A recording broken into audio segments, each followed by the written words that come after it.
Émission 724. Cette semaine, Alien Bloodlines. En direct de Montréal, Québec, Canada. Vous écoutez, oui, les Mystérieux Étonnants.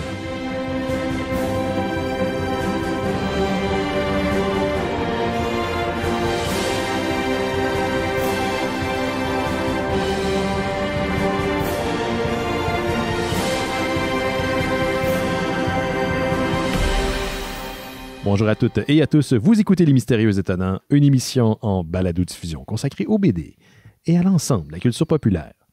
Benoît Mercier au micro et cette semaine, je suis entouré d'une équipe dont les membres vous rappellent que quoi que vous recherchiez sur Internet, il y a certainement une version cheap, pseudo-sexue sur DeviantArt. Je les présente à l'instant. La première, elle vous offre un pro trip. En télétravail, votre tasse contient toujours du café. OK? Marilyn Brisebois est avec nous. Salut Marilyn. Snitch! J'ai rien dit, moi. C'est ton truc, c'est ton truc. J'en vais être transparent aujourd'hui. Je suis m'auto-snitch. Oui, là, tu bois du Kool-Aid, c'est ça? Le dernier, notre invité cette semaine, il sait très bien que la vie n'est que kayfabe du podcast Trois Bières. Yannick Belzile est avec nous. Salut Yannick. Rapadou, Benoît. Rapadou à toi. Ouais. C'est dans quoi déjà ça, Rapadou? C'est le début du thème de John Cena. Où, alors que son thème commence, un chanteur crie Rapadou! Oh. Et là, son thème commence. Tu vois, j'écoute la lutte depuis un bout. Ça va faire 1 an avec la gang du Discord. Je commence à comprendre les références. Fait que j'entre tranquillement dans le smart mark. Écoute, c'est bien ça, c'est bien ça. Puis je sais que je suis à la bonne place parce que quand je vais liker des fois des statuts de lutteurs ou de lutteuses sur Instagram, je vois que tu as déjà été là avant moi. Écoute, c'est de qualité. C'est de qualité. C'est comme la parabole, tu sais, sur la plage, les traces de pieds de Jésus. Où est-ce que tu étais quand les traces de pieds n'étaient plus là? Parce que je likais. Likais pour toi en ce moment-là. C'est ça, t'as mis le chemin devant moi et je ne fais que suivre les pebbles des bons lutteurs, des bonnes lutteuses. Et on va te rejoindre par notre ami Laurent Boutin qui termine son quart chez Planète BD. Mais juste avant, on est avec les amis. Hey, juste avant de commencer les nouvelles, je m'en suis rendu compte hier soir, j'étais bien excité, bien content. Parce que c'est supposé commencer aujourd'hui, mais finalement, ils l'ont lancé hier. Quand je dis on, c'est notre ami Étienne Forêt des Sidérés et de Noël chez Isidore, qui a lancé la 20e édition de son spécial du temps des fêtes de Radio Cochonnerie. Donc, ça fait 20 ans qu'Étienne a lancé une radio Internet de cochonnerie. Avant, c'était à l'année longue. Là, il a mis fin à ça depuis un petit bout de temps. Mais à chaque année, depuis environ, c'est ça, la mi-novembre jusqu'au 6 janvier, la musique du temps des fêtes, poche, non-stop. Si ça vous intéresse, puis ça vous met dans le bain assez sur un moyen temps, là, allez sur radiocoche.org. Donc, c'est radiococh.org. Donc, il a lancé ça hier. Ça se supposait être aujourd'hui. Il l'a lancé hier. Puis, j'ai écouté ça en travaillant. Puis, c'est bien sympathique. Et d'ailleurs, cette semaine, il va y avoir une bifurcation. Mais là, j'ai donné un break à Guilla et à Rémi parce que, bon, tout le monde travaille beaucoup, font beaucoup de choses en même temps. Rémi monte je ne sais pas combien de projets, puis Guilla fait aussi travaille sur le spécial de fin d'année des pile-poils. Fait que cette semaine, on prend une pause, mais moi, je ne prendrai pas de pause, je ne prendrai pas de congé. Et avec Étienne, on va parler de bifurcation, parler de Radio Cochonnerie. Donc, c'est thématique tout ça. Ça va être disponible cette semaine sur le Patreon des Mystérieux. Ah, c'est cool. Ben oui, puis on l'aime bien, notre ami Étienne. Oui. Un autre anosmique comme moi, et qui, comme moi, est aussi né le 3 mars. C'est donc bien weird, ça. Est-ce que c'est comme le village des damnés où vous naissez tous en même temps? Écoute, qui sait? Si ça l'est, on n'a pas le droit de le dire jusqu'à une surprise pour le reste de la civilisation. Pour le 3e acte de la civilisation. Oui. On le commence tranquillement, ce bel 3e acte. Ben oui. Mais toi, Yannick, justement, je suis content de te recevoir cette semaine parce qu'il n'y a pas si longtemps, vous avez fait une grosse annonce, mais en fait, 2 grosses annonces qui sont suivies. Tu es un frère, pas 2, si on peut dire, depuis très, très, très longtemps. Plus de 10 ans, ça va faire 11 ans que tu fais des podcasts. C'est exact. Là, vous allez annoncer finalement la dernière année, le dernier grand cycle de Trois Bières. Oui, c'est exact. Qu'est-ce qui se passe? Qu'est-ce que ça mange en hiver? Pourquoi? Ça pue-tu? Diane dit que je suis anosmique, je ne sais pas si ça pue. Ça, je peux pas te le dire. Je peux pas te donner cette information-là. Mais, oui, en fait, l'affaire, c'est que on est tout arrivé d'un commun accord qu'on était proche de la fin parce que même si on aime l'émission, à faire l'émission, puis on aime ça la faire ensemble. On s'en vient tout assez brûlé, surtout parce que l'émission fournit beaucoup à nos anecdotes et on a tout raconté. On a tout raconté nos vies. Puis, tu sais, quand la matière première, c'est toi-même et les invités, ben, à un moment donné, comme tu t'épuises, il aurait fallu qu'on arrête au milieu 1 an puis qu'on aille vivre des vies radicalement différentes juste pour les expériences et les anecdotes. Mais, je viens de réaliser que vous êtes en train de faire un heure JMP parce qu'à l'époque, l'heure JMP prenait un break, entre guillemets, radiophonique pour aller se faire des anecdotes puis revenir, puis ils sont jamais revenus. Mais... Écoute, regarde, trop d'affaires. Ça se pourrait, là. Ça se pourrait. Jean-Marc, il est pas loin, là. Mais c'est ça, fait que là, on s'est dit, bon, on va se donner une dernière année pour terminer ça en beauté.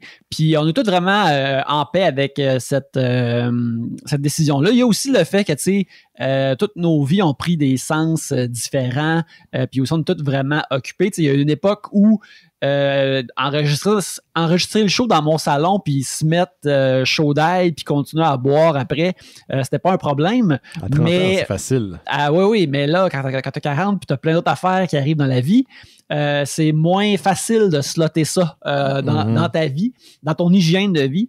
Fait que c'est plusieurs facteurs comme ça, mais on est tous vraiment contents puis on a hâte de finir ça en beauté puis... comme Simon Fitzbé dit que l'heure JMP a commencé hier sur les ondes de TVA. Ah, tabarnak, on est donc bien dans le zeitgeist. Fait que, qui sait, on va peut-être revenir d'ici 15 ans. Tu sais, quand dans 15 ans, ils vont revamper TVA, mais version, ils vont ramener, tu sais, le côté rétro, le logo de Warner Brothers, ils ont ramené l'ancien logo. Le TVA vont renommer ça à nouveau Télémétropole. Oui. Donc, dans 15 ans, Trois-Bières à Télémétropole. Ouais, c'est ça. Un beau, vieux, nouveau logo. Ils vont adapter beaucoup de podcasts à la télévision. C'est leur nouvelle initiative qui va s'appeler Télémétropode. Puis ça va être un gros. Je peux t'en parler parce que j'ai pas encore signé le NDA, mais je fais ça après l'émission. Mais bref, c'est ça. Fait que on a choisi justement de terminer l'émission en beauté parce que c'est ça. À un moment donné, ça va faire. Là, mais là, il y a trop d'affaires. Je me disais, Yannick, c'est pas grave, il y a déjà un autre podcast, Les Voyeurs de Vue. Puis là, tout d'un coup, 3 jours après, on apprend que ça aussi, ça prend fin là, en fait. Là, en fait, les Voyeurs de Vue ne prennent pas fin, mais sont la formule qu'on connaît est en hiatus, car mon cher co-animateur Alex Rose s'en va travailler pour le gouvernement à Justin Trudeau. Et par ça, je veux dire, il s'en va travailler pour Téléfilm Canada. Et à cause de ça, ben, il peut pas être impliqué publiquement dans des affaires de cinéma. C'est comme conflit d'intérêts. Fait que, on est content pour lui, mais bouh. Mais en attendant, il va y avoir un spin-off des Voyeurs de Vue dont j'ai fait le logo aujourd'hui. J'ai fait le album art tantôt. Shit. Je vais emprunter parce que tu sais, Alex, il est un grand cinéphage, tout ça, mais quand travaillait à Côte Montréal, ça aussi, il peut plus être chroniqueur cinéma, rien de ça. C'est à cause de ça qu'il voyait comme beaucoup de films de super-héros, puis des films basés sur des jouets, des affaires de ça. Ce qu'il appelait des vues de bonhomme. Ouais, c'est ce que j'allais dire. Je pense pas qu'il aime bien ça. Pas le feeling que c'est un grand fan de films de super-héros, Alex. Ce qu'il disait, c'est... En fait, c'est que... Noël, toi. Pour te le connaissant, c'est qu'il est comme vraiment au milieu, parce que sa vision, c'est comme, tu sais, ils sont corrects. C'est pas terrible pour lui de regarder ces films-là constamment, là, mais ils sont pas assez mauvais pour que ça le purge, là, tu sais. Mais bref, fait que là, moi, en attendant, il va y avoir un spin-off des Voyeurs de Vue sur le même feed qui s'appelle Vue de bonhomme, où je vais parler de films comme ça, parce que c'est des affaires que, tu sais, je vais pas brûler, mettons, un film intéressant que je voudrais parler avec Alex, puis je vais pouvoir parler des affaires qui sont vraiment plus dans ma table de nerd, de pop culture. Et, mais ça va être pas à chaque semaine, ça va dépendre des événements. Et l'affaire, par exemple, que je voulais faire, que je sais pas, je veux pas te mettre on the spot, Benoît, mais demain, il sort le trailer. Le dernier trailer officiel de Spider-Man Far From Home. Je sais, ça fait genre 3 mois là, on l'attend, le putain de trailer. Puis je sais que toi, tu t'écoutes pas les trailers en général. Ça dépend. Mais si tu déroges et tu écoutes ce trailer-là, oui, on pourrait en parler dans le premier épisode de Vie de Bonhomme et parler d'affaires comme ça. Si c'est pour me sacrifier pour la cause, je vais le faire. Mais j'avais l'intention de... Je dois dire que j'avais l'intention de laisser ma curiosité prendre le dessus. J'ai pas flanché pour Ghostbusters. Anyway, guys, il reste 4 jours à ma vie parce qu'après, je peux mourir après vendredi. Là. Ghostbusters sort. Donc, mais j'ai été spoilé par Internet anyway, là, parce qu'on n'arrête pas de mettre des affaires. Mais ouais, non, go for it. Non, je suis partant. Okay, on fera ça. Cool. Ouais, on fera ça. Excellent. OK. Je suis contente que ça ait comme une continuité quand même. Ouais, mais c'est ça. C'est ça. Je veux garder la lumière ouverte jusqu'à ce que... Parce que Alex est comme en hiatus pour 1 an. Là, après, on va voir après 1 an s'il continue à travailler là ou quelque chose comme ça. Mais, fait que je veux garder comme la place en vie. Et puis, on verra après 1 an. S'il revient, on revient à la formule, puis ça va être super le fun. Puis lui, il va être rafraîchi de ne pas avoir eu à... Écouter des films de bonhomme. Tu sais, lui, il va avoir évité à écouter Morbius, là. Fait que je pense qu'il va être heureux. Fait que... J'essaie d'être de bonne foi, mais ce trailer-là m'a pas inspiré confiance. Juste pour raconter un peu, tu sais, la façon que les voyeurs de vue ont commencé, c'est que Alex, il m'amenait quand il y avait des passes pour des films que personne d'autre de son entourage voulait aller voir. Ah, OK. Lui, il allait pour la job. Fait que là, moi, j'étais comme yes!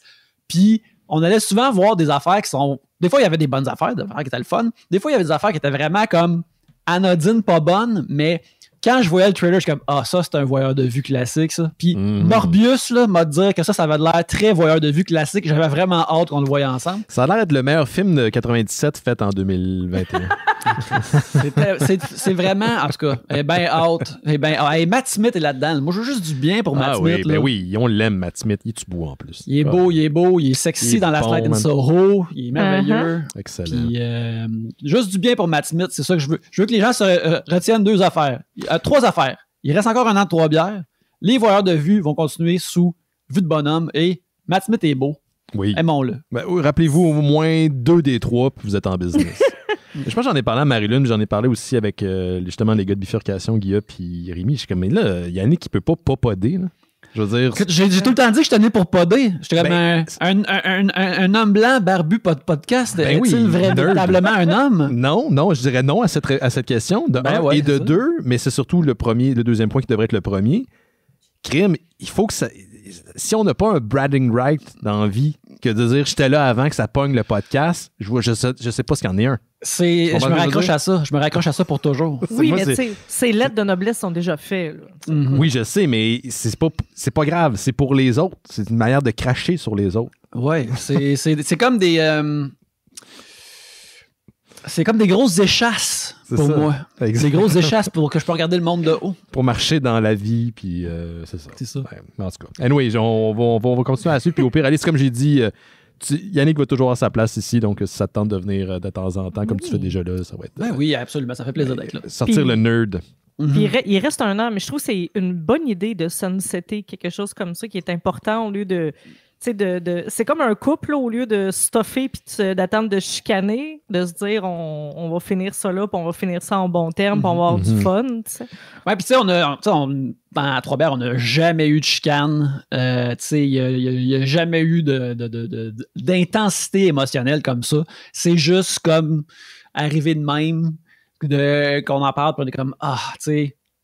Surtout, on venait de faire 500, puis on est comme, 500, c'est pas mal. Puis, tu sais, c'est une machine qu'il faut qu'on continue à faire fonctionner. Puis. De Beast. Un feed de Beast, oui. Puis, tu sais, c'est, comme je disais encore là, aussi le fait qu'on est un peu la matière première de l'émission. Tu sais, c'est pas comme.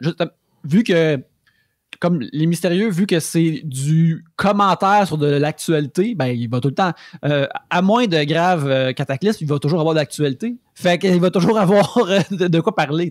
Même là, c'est un cataclysme dont tu peux parler des affaires qu'on a manquées. Oui, puis il y a du truc de nerd qui traîne pas mal, là, fait qu'il y a du contenu. Mais j'avoue que même le fait par contre que depuis 2 ans presque, on se voit pas full. Là, on n'est pas.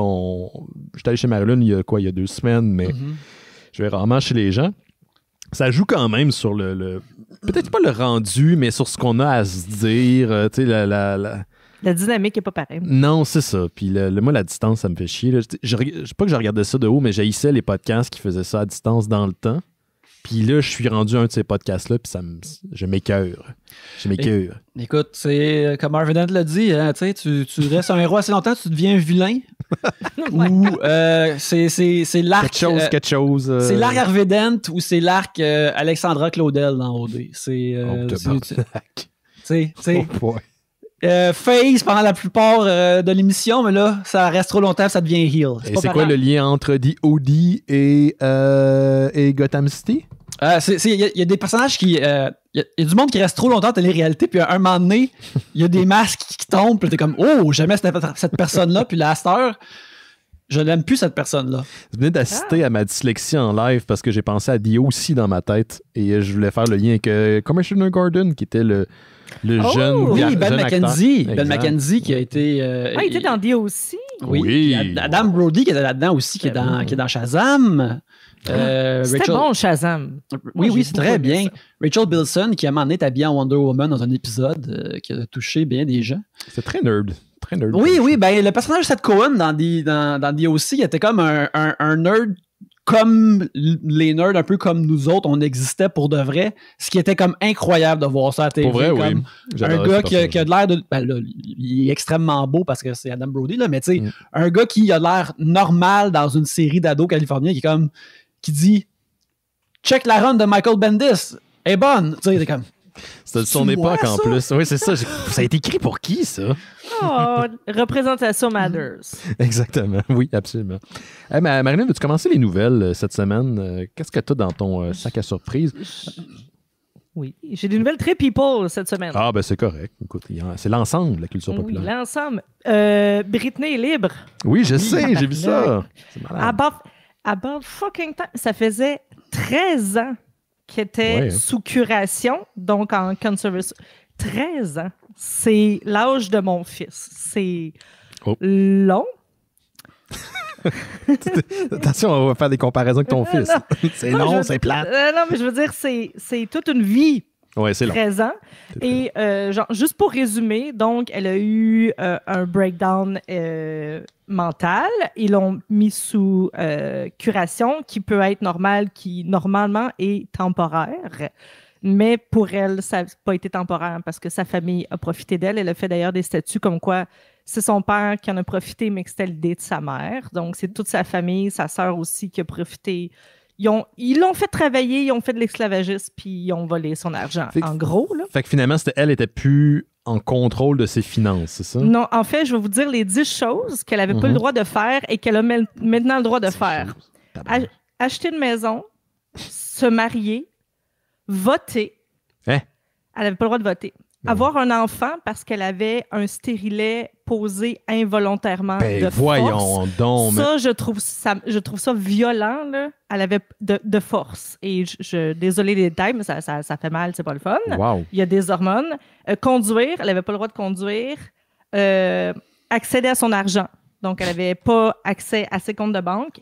Visiter un docteur sans la présence de ses parents. Et on s'entend qu'elle est plus vieille que nous autres, là. Ouais. Décider si elle veut travailler ou non. Elle n'avait pas le droit de refuser un contrat. Donc, elle était obligée de travailler. Voir ses amis. Elle n'avait pas le droit de voir ses amis. J'ai entendu des histoires. Il y a Lance Bass de NSYNC qui est sur TikTok et qui a expliqué que la famille de Britney changeait tout le temps son téléphone, fait qu'elle n'avait pas accès aux numéros de ses amis. Et il changeait les numéros et les noms de ses amis dans son téléphone. Fait que quand les textait, ses amis ne recevaient pas ses textes et elle pensait que ses amis les textaient pas back, répondaient pas. Mais voyons donc, ce monde-là. C'est violent, là, ça me fait de la peine, c'est dégueulasse. Et maintenant, elle va avoir le droit d'engager un avocat. Elle n'avait pas le droit pour poursuivre tous ces gens-là et avoir le droit. On n'oublie pas qu'elle a 2 enfants. Elle n'avait pas le droit de garde. Elle n'avait pas vraiment de droit de visite ou très peu. Et là, elle va avoir des droits de visite. Je me demande si le dossier est devenu plus visible dans les derniers mois. Là. Je me souviens cet été, le documentaire du New York Times. Je ne sais pas à quel point ça a aidé la cause. Il y a eu un hashtag, il y a eu des TikTok, il y a eu sur Twitter aussi. Et il ne faut pas oublier que c'est un gros exemple, mais qu'il y a beaucoup de gens qui sont en situation de handicap qui vivent ce problème-là et que c'est encore un problème pour beaucoup de gens, mais qu'elle a été un exemple, mais que c'est un exemple très, très frappant parce que c'était sous nos yeux. Wow. C'était sous nos yeux, on l'a jugé, on a ri d'elle, c'était sous nos yeux. Mais je pense que le poids du public, je pense que ça l'a aidé. Les gens ont mis de la pression et justement, ça a forcé les choses. Plus difficile de garder ça dans l'ombre quand tout le monde est au courant. Oui, mais tu sais, j'ai vu un des documentaires sur cette affaire-là. Puis, tu sais, dans ce documentaire-là, il y a vraiment comme juste une ou deux affaires de la liste que tu as parlé, Marie-Lune. J'ignorais que c'était à ce point-là. Tu sais, il y a pas le contrôle de ses finances, c'est qui pour une personne qui a tellement généré d'argent, c'est tout de même terrible. Puis je pense qu'il y avait aussi les affaires comme de la garde de ses enfants, que c'était ça. Mais toutes les affaires du stérilet, tout ça, c'est absolument horrible. C'est dégueulasse. Donc, c'est bien que maintenant on soit au courant que ça existe pour bien des gens et pour elle. Et là, aujourd'hui ou hier, en fait, elle est libre. C'est sûr qu'elle est sous surveillance médicale. Et il y a des gens aussi qui surveillent ses finances, mais c'est pas eux qui les gèrent. C'est juste qu'elle a de l'aide. Ce qui est correct. Et je pense que les visites vont être surveillées pour l'instant parce que c'est aussi qu'elle n'est pas habituée de ne pas être surveillée, pas habituée d'être indépendante, elle n'est pas habituée de s'organiser toute seule. Donc, c'est sûr que faut qu'elle se réhabitue. Mais non, je trouve ça très émouvant qu'elle est finalement libre et que c'est les gens qui sont venus ensemble et qui ont réussi à mettre la pression pour qu'elle soit libre. Goudron et plume pour Justin Timberlake. Oui. Parce que c'est comme de tout. Attends, pourquoi lui? Parce que les affaires comme la vision culturelle de Britney Spears qui était négative à l'époque, ça a comme commencé avec Justin Timberlake qui a moussé l'affaire que cette dernière l'avait trompé puis qu'elle avait mis fin à leur relation. Fait que tu sais, lui, il a comme parti une boule de neige culturelle de hey, hein, esti Britney et motadine. C'est l'aspect du documentaire du New York Times qui m'avait le plus intéressé. Ça, je me souviens pas qu'il avait traité de cet aspect-là comme tel, mais le rapport que les médias, puis c'est encore le cas aujourd'hui, mais le rapport que la célébrité, dans les années 90, là, c'était très trash. C'était très tabloïd. Je sais pas que ça a changé, mais peut-être que ça a changé un peu. Là. Les gens étaient beaucoup plus... c'était viscéral, man. C'était dégueulasse. Là. C'était des hit pieces. C'était des hit pieces, littéralement. Fait que, tant mieux. Bravo pour elle. Merci, Marie. Oui, tant mieux pour elle. Yes. Qu'est-ce que tu as de ton côté, toi, Yannick? Oui, de mon côté, la dernière fois que je suis passé, j'ai parlé un peu du newsletter, des trucs de Substack du writer Scott Snyder, qui parlait justement, qui donne des cours de scénarisation, puis qu'en même temps, il parlait des nouvelles séries qu'il écrivait à partir de son deal de Substack, les nouveaux titres qu'il lançait. Et puis, j'en ai lu une coupe. Peut-être rappeler juste rapidement, Substack, c'est un service de mailing list, mais qui en fait sert pour les créateurs de bandes dessinées. Vous recevez directement la bande dessinée ou les services auxquels vous êtes abonné, c'est ça? Oui. Ben, ça, c'est dépendant de ton abonnement. Mais oui, puis il y a beaucoup de créateurs de bandes dessinées qui travaillent pour les majors, qui ont comme droppé les majors pour un petit bout, puis ils vont travailler, ils prennent l'argent de Substack pour créer des trucs indépendants. Et puis, Scott Snyder, avec tout ça, puis en publiant des exclusivités sur Comixology. Puis aussi, il a écrit 6 séries. Puis à la date, il y a 3 numéros 1 qui sont sortis. Et j'ai lu les 3 séries.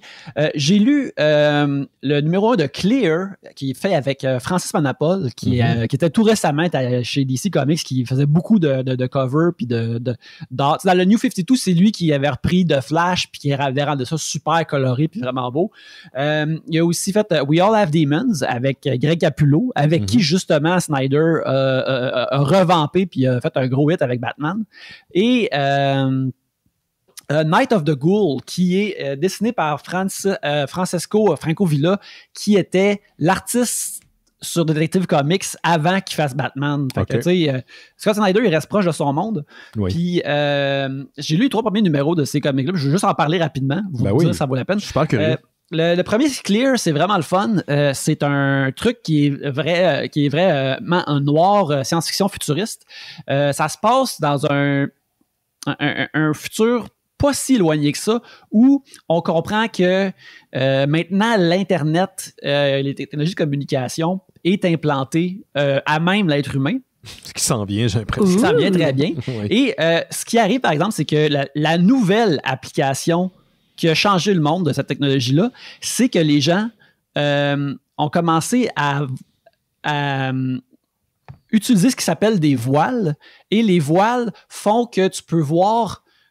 c'est comme un filtre, un filtre de face dans Instagram. Fait que si tu veux que tout le monde entier ait l'air de la Deuxième Guerre mondiale, ça a l'air de ça. Si tu veux que ça ait l'air manga, ça a l'air de ça. Si ça a l'air western, ça a l'air de ça. Fait que tout le monde vit de même, excepté le personnage principal, dont le nom de m'échappe, j'ai juste lu hier soir, mais lui, il est aux settings clear, qui est ça le nom du titre. C'est comme lui, il voit le monde comme qu'il est réellement, puis il refuse d'aller dans ces voiles-là. Puis il est un détective privé qui se fait engager par des gens qui sont comme... est-ce que mon mari porte il achète-tu des voiles cochons pour qu'on fornique ensemble ou des affaires de même? Fait que c'est le premier numéro est tout de même...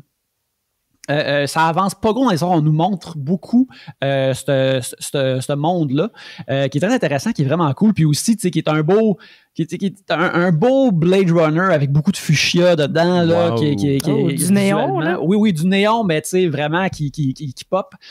Alors que l'ex-femme du détective principal semble se suicider, mais on découvre que c'est probablement un meurtre. On va voir c'est quoi, qu'est-ce qui arrive avec ça. Mais on découvre ce monde-là. C'est vraiment intéressant, c'est vraiment riche. J'ai beaucoup aimé ça.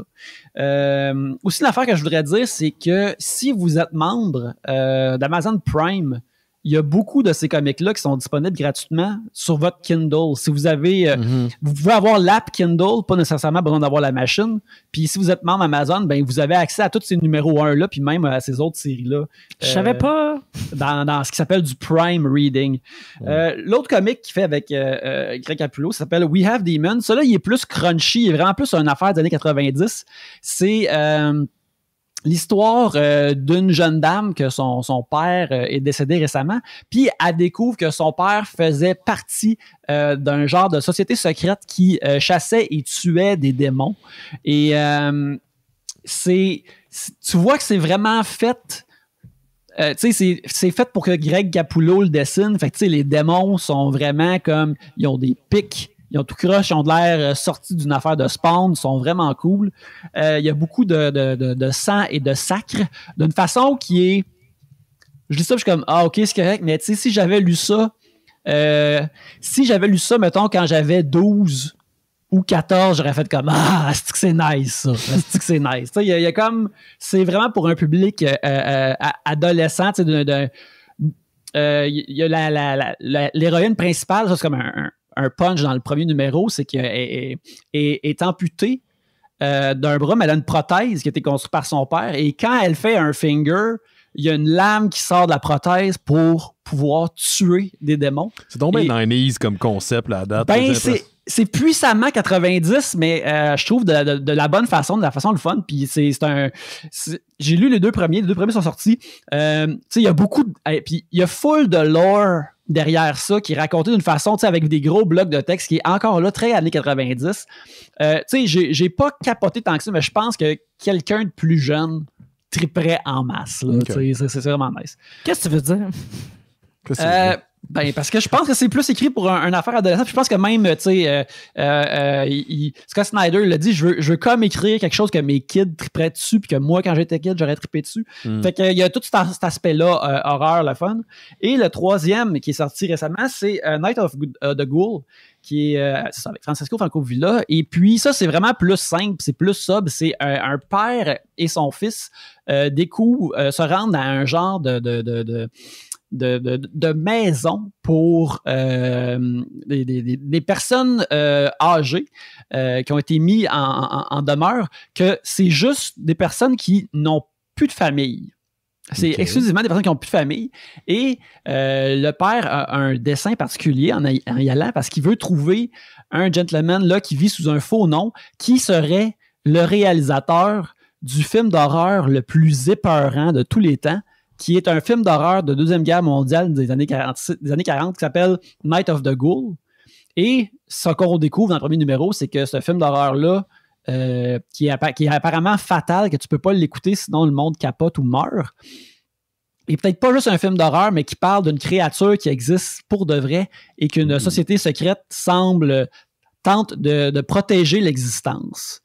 Puis ça, c'est comme c'est juste le premier numéro. C'est vraiment atmosphérique, épeurant, lugubre. C'est ça là que je verrais le plus être adapté immédiatement à Aziz en télésérie ou en film. Mais bref, c'est les trois premiers trucs que j'ai lus. Rappelle les titres, s'il te plaît. C'est Clear. Oui. Clear, We All Have Demons et Night of the Ghoul. C'est très différent, les trois. Hein? Ouais, ben, tu sais, ça partage un peu l'horreur en certains d'eux, mais c'est vraiment pas le même genre d'horreur dans le cas des deux. Fait que moi, je les ai bien aimés. Puis c'est cela. C'est les affaires que j'ai vues, que j'ai lues cette semaine. Good. Hey, content que tu sois là cette semaine, Yannick, parce qu'on va pouvoir parler avec Marilyn en masse des grosses annonces qui sont sorties vendredi dernier, parce que c'était en fait le 2e anniversaire de Disney+. Donc, ils ont Disney+, qui est la plateforme de Disney pour les contenus qui regroupent Disney, mais aussi on a Pixar, Marvel, Star Wars, National Geographic. Ils ont leur division aussi Star, sur laquelle on retrouve surtout des contenus de 20th Century Studios et les différentes propriétés intellectuelles qui, aux États-Unis, se regroupent sous Hulu. Là, on les met sur Star dans le cas du Canada, parce que Hulu n'existe pas au Canada. Donc, pour souligner le 2e anniversaire de Disney+, ils ont sorti un truc qui s'appelle Disney Plus Day, où ils en ont profité pour faire plein d'annonces. Et ce qui a été pour moi la grosse surprise, c'est les projets d'animation du côté de Marvel qui sont prévus. Genre, je vais les mentionner rapidement, mais on va pouvoir en discuter après. Donc, 3 séries d'animation. La première, c'est Spider-Man Freshman Year, où on retrouve un Peter Parker avant qu'il devienne le Spider-Man qu'on rencontre finalement dans Civil War. On ne sait pas si Tom Holland va être là pour donner la voix au personnage, mais c'est dans les habitudes de Marvel Studios pour l'instant de garder les acteurs qui ont incarné les personnages à l'écran dans les différentes propriétés déclinées, comme ils l'ont fait pour What If, d'ailleurs. On a justement Marvel Zombies qui va être adapté en série animée, réalisée par un certain Brian Andrews, où on suit la nouvelle génération de super-héros à combattre plutôt une invasion de zombies. On avait eu une apparition de Marvel Zombies dans un des épisodes de la série What If. What If qui a été d'ailleurs durant le Disney Plus Day renouvelé pour une 2e saison, ce qui est une excellente nouvelle. J'avais beaucoup aimé cette série-là. Et le 3e projet qui est, ma foi, ce qui a fait lever le poil des jambes et des bras des enfants des années 90, une série qui s'appelle X-Men 97, la suite directe de la série d'animation qui avait été diffusée à l'époque de 92 à 97 au petit écran, ce qui était un big deal, super série qui avait marqué son époque. Un spin-off de Hawkeye avec Echo, où on va retrouver l'actrice Elequa Cox qui joue Maya Lopez, qu'on va voir dans la série prochainement. On a le spin-off de WandaVision, Agatha House of Darkness avec Catherine Hahn, qui était excellente. C'était le highlight pour moi de la série. Et on a vu très rapidement, puis ça a commencé à circuler d'ailleurs dans des cotes illégales de bande-annonce, des extraits de She-Hulk, des extraits de Moon Knight et de Miss Marvel. C'est étrange parce qu'ils ont fait en fait un gros vidéo d'environ, je pense, une dizaine de minutes, peut-être un peu moins. 14 minutes. 14 minutes, merci. OK, c'est plus que 10. Puis, dedans, il y avait des courts extraits des séries Moon Knight, Miss Marvel et She-Hulk. À ma connaissance, à l'heure de l'enregistrement actuellement, ils n'ont pas divisé. Ce qui est arrivé, par contre, c'est qu'il y a des gens qui en profitaient pour aller couper ce bout-là dans les annonces puis les mettre sur YouTube. Mais comme la qualité est ambiguë, puis il y avait juste des courts extraits, moi, je me suis fait avoir. Je pensais que c'était des fake trailers, des faux trailers, des fausses bandes annonces. Finalement, c'était vrai. Ce que vous avez vu, il risque d'être vrai. Ouais, mais c'est ça, c'est les grosses annonces. Il y en a d'autres, j'en parlerai plus tard, peut-être au courant de l'émission. Mais c'est des grosses annonces concernant le Star Wars Day, le Disney Plus Day. Et c'est toute la même affaire maintenant. C'est tout le grand conglomérat. Mais je sais pas, est-ce qu'il y a des nouvelles là-dedans qui vous attirent ou qui vous excitent plus particulièrement? Ben, moi, une affaire que j'ai trouvé cool, c'est que je suis beaucoup de gens dans le milieu d'animation sur Twitter et Instagram. Tu sais, les artistes dont j'aime, j'ai vu leur art à un moment donné, puis j'ai décidé de les suivre, puis je trouve ça embellit mon feed, c'est super beau. Puis quasiment tout le monde là, t'es comme « Ah, cool, je peux le dire maintenant, je travaille sur Spider-Man. Ah, je peux le dire maintenant, je travaille sur X-Men. » Tu sais, il y a full de monde qui disait ça. Je suis comme « Ben, j'étais content pour ces gens-là qui aient des jobs. » Puis, ben, moi, ce que je trouve intéressant, c'est que, premièrement, il y a le logo de Marvel Studios par-dessus d'enfant tout ça. Fait que là, on dirait qu'ils décident qu'on va gérer tout ce qui est animé, puis qui est avec des personnages de Marvel dedans. Ça, je trouve ça intéressant.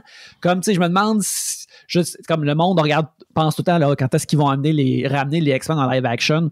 Je ne sais pas si on peut déduire des affaires de ça face à la façon que le cartoon de 97 va être traité. Mais je trouve ça aussi cool pour Spider-Man. Tu sais, s'ils veulent raconter son origine, qu'ils le fassent en animation, c'est le fun. Pour voir dans un autre film ou une autre série télé ou un truc comme ça. C'est ça. Puis comme le design du Peter principal qu'on voit, le petit bout de dessin, c'est Leonardo Romero, qui est un dessinateur que j'aime beaucoup, beaucoup, qui a dessiné beaucoup de Hawkeye, puis des affaires comme ça. Moi, j'aime beaucoup son art. Alors, je trouve ça cool qu'il y ait ce gig-là. Mais c'est ça, je trouve ça intéressant pour les affaires animées. J'espère que ça peut aller un petit peu... L'affaire qui est particulière, par exemple, c'est comme avec What If. What If, c'était le fun, mais je trouvais ça correct. Quoique des fois, c'était vraiment mieux animé que je pensais, puis que c'était vraiment plus beau puis plus cool. Mais tu sais, What If est comme un peu sous-vert que... What If peut pas, à part le Watcher, là, ils peuvent pas inventer un personnage qui est pas déjà dans un film. Fait qu'ils sont un peu dans un enclos créatif. Puis là, je me demande si des autres shows, tu sais, mettons dans le dessin animé de Spider-Man, puis on assume que ce dessin animé-là de Spider-Man est dans la continuité du MCU. Il est, en fait, il est avant Civil War. OK, fait que mettons que... Donc, c'est Peter Parker, Spider-Man dans son habit de coton ouaté. Là. Ouais, mais mettons que... Tu sais, ce Spider-Man-là, il pourrait-tu... Est-ce que c'est là qu'il se bat contre le Green Goblin, tu sais? Est-ce qu'ils pourraient mettre le Green Goblin là-dedans, même s'ils l'ont jamais mis dans un film? Ou, tu sais... N'importe quel méchant là, qui n'a pas encore été dans un film de Spider-Man live action, il pourrait-tu être là-dedans? T'sais, moi, je me demande à quel point s'ils peuvent être plus lousses. Je sais pas s'il peut être plus là-dedans, puis je sais pas si on va voir le Green Lantern, Green Goblin dans le MCU éventuellement, mais une personne que je suis vraiment content de voir à l'instant, c'est Laurent Boutin. C'est Laurent Boutin! J'ai pédalé un peu. J'ai un peu pédalé pour cela. Parlant de quelqu'un qui sera pas dans le prochain Spider-Man, Laurent, jure que je suis pas dans Spider-Man. Ouais, mais tu signé un NDA, puis c'est comme la seule affaire que tu peux dire dans le fond. Ouais, hein, c'est ça. Je vous jure. C'est ça, Laurent. C'est weird, hein? Pourtant, sur ta face, t'as des petits picots de mocap, de tournage mocap. Il est couvert de balles de ping-pong puis de points d'en face. T'arraches toutes les balles. Pour te dire. Oh, shit. Toi, Marilyn, y avait-tu un truc qui t'avait attiré particulièrement dans la série d'annonces que j'ai mentionné? Est-ce que tu avais suivi le dossier? Quelle surprise, She-Hulk! J'avais pas tant d'attentes, mais j'aime beaucoup la créatrice. Et j'essayais de pas avoir d'attentes, j'avais des attentes pareilles, je me mentais. Je suis vraiment contente, ça a l'air vraiment cool et je trouvais que c'était délicat de faire She-Hulk parce que les gens ont tendance à faire juste comme si c'était juste un parallèle à Hulk. C'est comme si elle vivait dans son univers juste parce que et n'est pas son propre personnage, n'a pas sa propre histoire malheureusement, mais je trouvais qu'il avait l'air de vraiment s'approprier son histoire, son personnage, son backstory. Le look est vraiment cool, ils ont réussi à faire un look un peu... Il n'y a pas du old school, mais quasiment. Il y a ce sweet spot-là que ça va rechercher ce qu'on connaît de She-Hulk, mais que ça a bien été adapté. Moonlight était vraiment beau aussi. Ouais. Pour l'histoire, j'ai pas vu assez, je suis pas certaine. Très cool, les extraits. Ça a Miss Marvel, elle a vraiment cool aussi, elle a badass. Je suis encore insatisfaite de Hawkeye. J'aurai jamais le Hawkeye que je veux. Arrête. On sait pas. Peut-être que tu vas l'avoir le 24. Là. Je pense que c'est le 24, ça sort. En télésérie. Ouais, il y a notre bonne amie, Caroline Cab, qui a tweeté cette semaine quand on me demande si j'aimerais que mon livre sorte en série. Puis là, c'est comme les vieilles bandes dessinées de Hawkeye qu'on aime et l'image de la série Hawkeye. Puis elle est comme... Non. Ça, c'est... Je l'ai vraiment ri parce que c'est vraiment... C'est son propre truc. C'est son propre truc. Je comprends, mais je trouvais que ça avait l'air...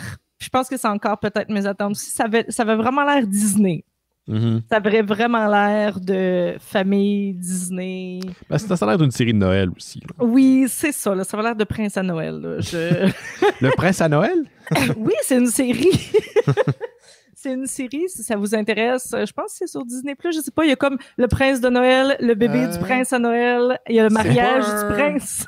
Un Netflix-verse, le Prince de Noël? Peut-être Netflix. Mais en tout cas, il semble que ça date de près le Disney Plus Channel. Ça me dit rien. Je sais pas en tout. Vous me perdez. Parce que j'étais avec mon amoureux, puis on était comme, oh, un Prince de Noël. Oh, un mariage. Oh, un bébé. Oh my God. Ah, mais ça a l'air d'un...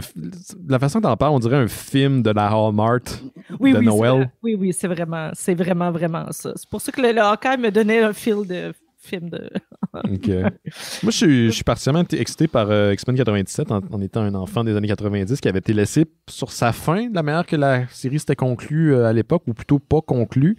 Surtout que la dernière saison, l'animation, ça faisait dur. On avait coupé, on avait changé de studio. Donc, j'ai bien hâte de voir ce qu'ils vont faire avec ça. À partir du moment que j'ai lu l'annonce sur Internet, la chanson thème s'est déclenchée dans mon esprit. Donc, ce qui est, je pense, un bon indice. C'est un bon indicateur. Je pense que je suis fait pour ça. Puis après, je me suis senti vieux parce que depuis tant... Puis là, il y en a d'autres ailleurs, d'autres annonces qui s'en viennent, là, mais c'est des séries parce que je suis maintenant théoriquement dans le pouvoir d'achat. C'est fait pour moi, genre. C'est cette génération-là. Ouais. Tu vas pouvoir le regarder en montant ta maison de Home Alone en Lego. Oui. Tout ce qu'on aime est devenu un genre de guichet automatique pour ces compagnies-là. Oui, je sais. Dans lequel on retire ou on fait un dépôt. En tout cas, bref. On fait un peu des deux à la fois, c'est ça. Mais ouais. Ouais, tu sais, Ghostbusters là, qui s'en vient. Tout ça, c'est des produits pour les jeunes enfants ou les vieux enfants. Des cœurs d'enfants, mais du grown-up money. Exact. Écoute, si on n'avait pas... ça, c'est à cause de la laïcité. Si on croyait encore en Dieu, on n'aurait pas ça. On croirait au Seigneur, puis on laisserait toutes ces niaiseries-là à notre enfance. Yannick a un beau buste de Superman derrière lui, mais si la caméra passe un petit peu à droite, il y a un gros portrait du Duplessis qui est là. Ouais. Je suis comme, je le regarde, puis là, quand je me lève le matin, moi, je peux pas boire de café, je regarde mon gros portrait de Duplessis, puis ça me réveille, puis ça me dit, travaille. Il retrousse ses manches, hein? Lui, il met son laptop sur une coupe de bib, puis il commence à travailler. Ouais, c'est ça. Puis là... sur le... Il se met au garde à vous devant le portrait pour chanter le Haut-Canada chaque matin. Oui, puis à chaque fois, à chaque anniversaire de sa mort, je vais poser comme une rose noire dans la rue. Comme, une rose noire. Comme Bruce Wayne dans Batman de 89. Mais je voulais juste dire que moi aussi, j'ai vraiment hâte à She-Hulk. Il y a le bout où on voit She-Hulk en années 70, puis qu'on voit Mark Ruffalo habillé comme Bill Bixby était dans la série. Ça, je trouve ça cool parce que, tu sais, She-Hulk a brisé le 4e mur avant que Deadpool le fasse. Là. Exact. Elle est drôle, She-Hulk. Elle est le fun, She-Hulk. Oui. Fait que comment qu'ils vont traduire ça en affaires sitcomesques? Ils sont supposés faire qu'elle brise le 4e mur. Mais tu vois, je pense que ces affaires-là comme ça, c'est supposé être comme une version un peu de ça. Puis ça m'a comme craqué un peu de faire comme « Oh, cool! » Il y a une question qui a été posée sur le Discord durant le week-end, puis je me demande à quel point Disney a été capable de passer son fusil de bord, mais comme en ce moment, il est encore en pandémie, puis ça risque d'être comme ça pendant un bon bout. Peut-être pour toujours. Je me demande à quel point Disney a réajusté ses projections, puis ont décidé de faire des séries télé à la place, où ça a tout le temps été dans les plans. Tu sais, je suis pas jamais été une mouche sur le mur là, pour entendre ces conversations-là, mais je me demande si ça a joué dans ce qui a été finalement produit ou les plans de production. Je sais pas à quel point c'est... Probablement, mais moi, ce que j'imagine, c'est comme, ils ont des studios maintenant, ou du moins, ils ont des studios qui nourrissent avec comme du travail puis des choses à faire. Fait que, tu sais, dans le fond, là, si tu regardes ça, ils font essentiellement 16 à 20 épisodes de TV par année. Mm-hmm. Tu sais, c'est moins qu'un Chicago Med, là, ou qu'un Chicago PD, mais tu sais, comme la machine continue de runner, puis il faut qu'ils fassent des trucs. J'imagine que justement, l'existence de Disney Plus fait qu'il faut que le service soit en santé puis ait des nouvelles affaires constamment. Ça, c'est sûr. ça doit faire partie de l'affaire. Puis, Ce qui était d'ailleurs une critique d'un premier mois. Là. Les gens ils se plaignaient qu'il n'y avait pas assez de contenu original. Moi, j'en avais pour mon argent, mais c'est sûr qu'il faut qu'ils fassent. Puis avec des IP qui sont connus, mais je me demande s'il y en a autant à cause de la pandémie ou ça a toujours été le plan depuis le début. Ça doit être un peu des deux. Mais tu sais, j'imagine aussi que ça fait partie comme. Tu sais, comme on en parlait pour WandaVision, tu sais, Elizabeth Olsen, qui est tout de même comme une des grandes actrices de sa génération, mais qu'elle n'a pas tant son dû dans les films. Mais là, là, tu vas avoir 8 épisodes qui est un showcase pour toi en tant qu'actrice. Ça, c'est vraiment utile, puis c'est quelque chose qui doit attirer aussi les autres acteurs à l'avenir, parce que, tu sais, il y a beaucoup d'acteurs qui font de ces films-là, qui sont comme, tu sais, je parle avec des green screen, puis tu sais, c'est plus mécanique. Puis là, leur offrir un 6 épisodes où ils parlent plus avec du vrai monde, puis qu'ils peuvent plus faire du acting, puis sortir leurs skills, peut-être ça les intéresse. Et avec du Disney Money. Avec du Disney Money, ouais, c'est comme, t'aimes-tu ça vivre à Atlanta? Ben, si t'aimes ça, là, soit à Atlanta ou Londres, là, c'est les deux places qui filment. Là, on va t'envoyer là. Ouais, moi, je dirais pas non. Laurent, qu'est-ce que tu as de ton bord, toi? T'as des belles nouvelles de BD. T'as-tu pogné mes BD, Laurent? T'es amené chez vous? Maison. Yes. On va aller les récupérer chez vous. Okay. J'ai ton stack, Ben. Okay, Don't worry. Ça. En attendant, es-tu encore en vélo? Es-tu capable de prendre le vélo? Ben, je m'en revenais tantôt, puis j'ai pensé directement aller le crisser dans le cabanon en rentrant. Oh non! Parce que, ouais, c'est aujourd'hui, là. Aujourd'hui, c'est officiel, j'ai plus de fun. Fait que là, vendredi, mettons, je m'en irais dans le centre-ville de Montréal pour peut-être voir un film. Si tu penses que c'est pas possible d'y aller en vélo. Hey, je sais pas, tu sais, on est dans les débuts de c'est pas le fun, il peut y avoir des bonnes journées encore. Là, mais, en tout cas, parce que ça se peut que j'aille pris congé pour aller voir un film. Oui. Moi, je te dirais, en fait, ça dépend surtout de un, habille-toi chaudement. Ben oui. Il faut que tu aies des bonnes mitaines. Et de deux, s'il neige, si ça reste pas au sol, c'est correct, mais sinon... surtout que t'es pas équipé pour rouler l'hiver. Là. Non, pas vraiment. J'haïs ça. Moins que... Sois prudent. Là. Non, oui. Je prends même des petites bouchées. Faut pas que je m'étouffe d'ici le vendredi. Ben, il y a des crissements en bonne lumière de basic, par exemple. Oui, il est clair en tabarnak. Ouais. J'ai déjà un ami qui m'a dit éteins-moi ça là, si ma fille essaye de dormir parce que j'étais à l'extérieur puis la lumière éclairait l'appartement. OK. Moi, j'aimerais ça vous parler de ce livre-là que je tiens à la main pour les gens à la maison. Ça s'appelle « Il est strictement défendu de boire en studio », sous-titré « 30 ans de bénévolat à CISM ». Ça n'a rien rapport avec la BD, sinon l'auteur. Parce que c'est un livre écrit par Alexandre Fontaine-Rousseau, qui est un ami, aussi un gars dont on a parlé souvent des bandes dessinées. Il est vraiment drôle. Au show. Il est vraiment drôle. Cette fois-là, c'est aussi c'est un livre publié par nos amis des éditions de ta mère.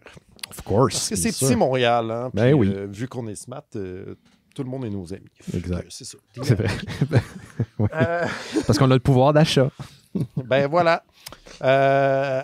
Alexandre Fontaine-Rousseau est lui-même un animateur bénévole à CISM depuis plus d'une dizaine d'années. Puis comme la station fêtait ses 30 ans d'existence cette année, il y a eu beaucoup de célébrations cet été aussi, des shows puis tout dans les parcs. Mais là, c'est vraiment comme une histoire orale de la station. C'est-à-dire qu'Alexandre a interviewé un nombre vraiment monstrueux d'intervenants qui ont eu à voir avec CISM dans ces 30 ans-là. Des gens qui m'ont surpris. Qui t'ont surpris. Genre, mettons, Patrice Roy. Ah oui. Le gars de toutes les soirées électorales à Radio-Can. Oui, Je ne savais pas qu'il avait débuté à CISM. Moi non plus. Sébastien Benoît, connu pour La Fureur. Marie Plourde, que j'ai vu sa face sur des pancartes électorales récemment. Fait que, tu sais, puis même Ghislain Poirier, que je connais comme musicien, mais que je savais pas qu'il avait commencé en tant qu'animateur et tout, là. C'est qu'il y a vraiment, il y a du monde à messe là-dedans, puis c'est vraiment, vraiment fascinant, là, comment pendant longtemps, cette station-là a runné avec des bouts de scotch tape et des idées farfelues là, pour...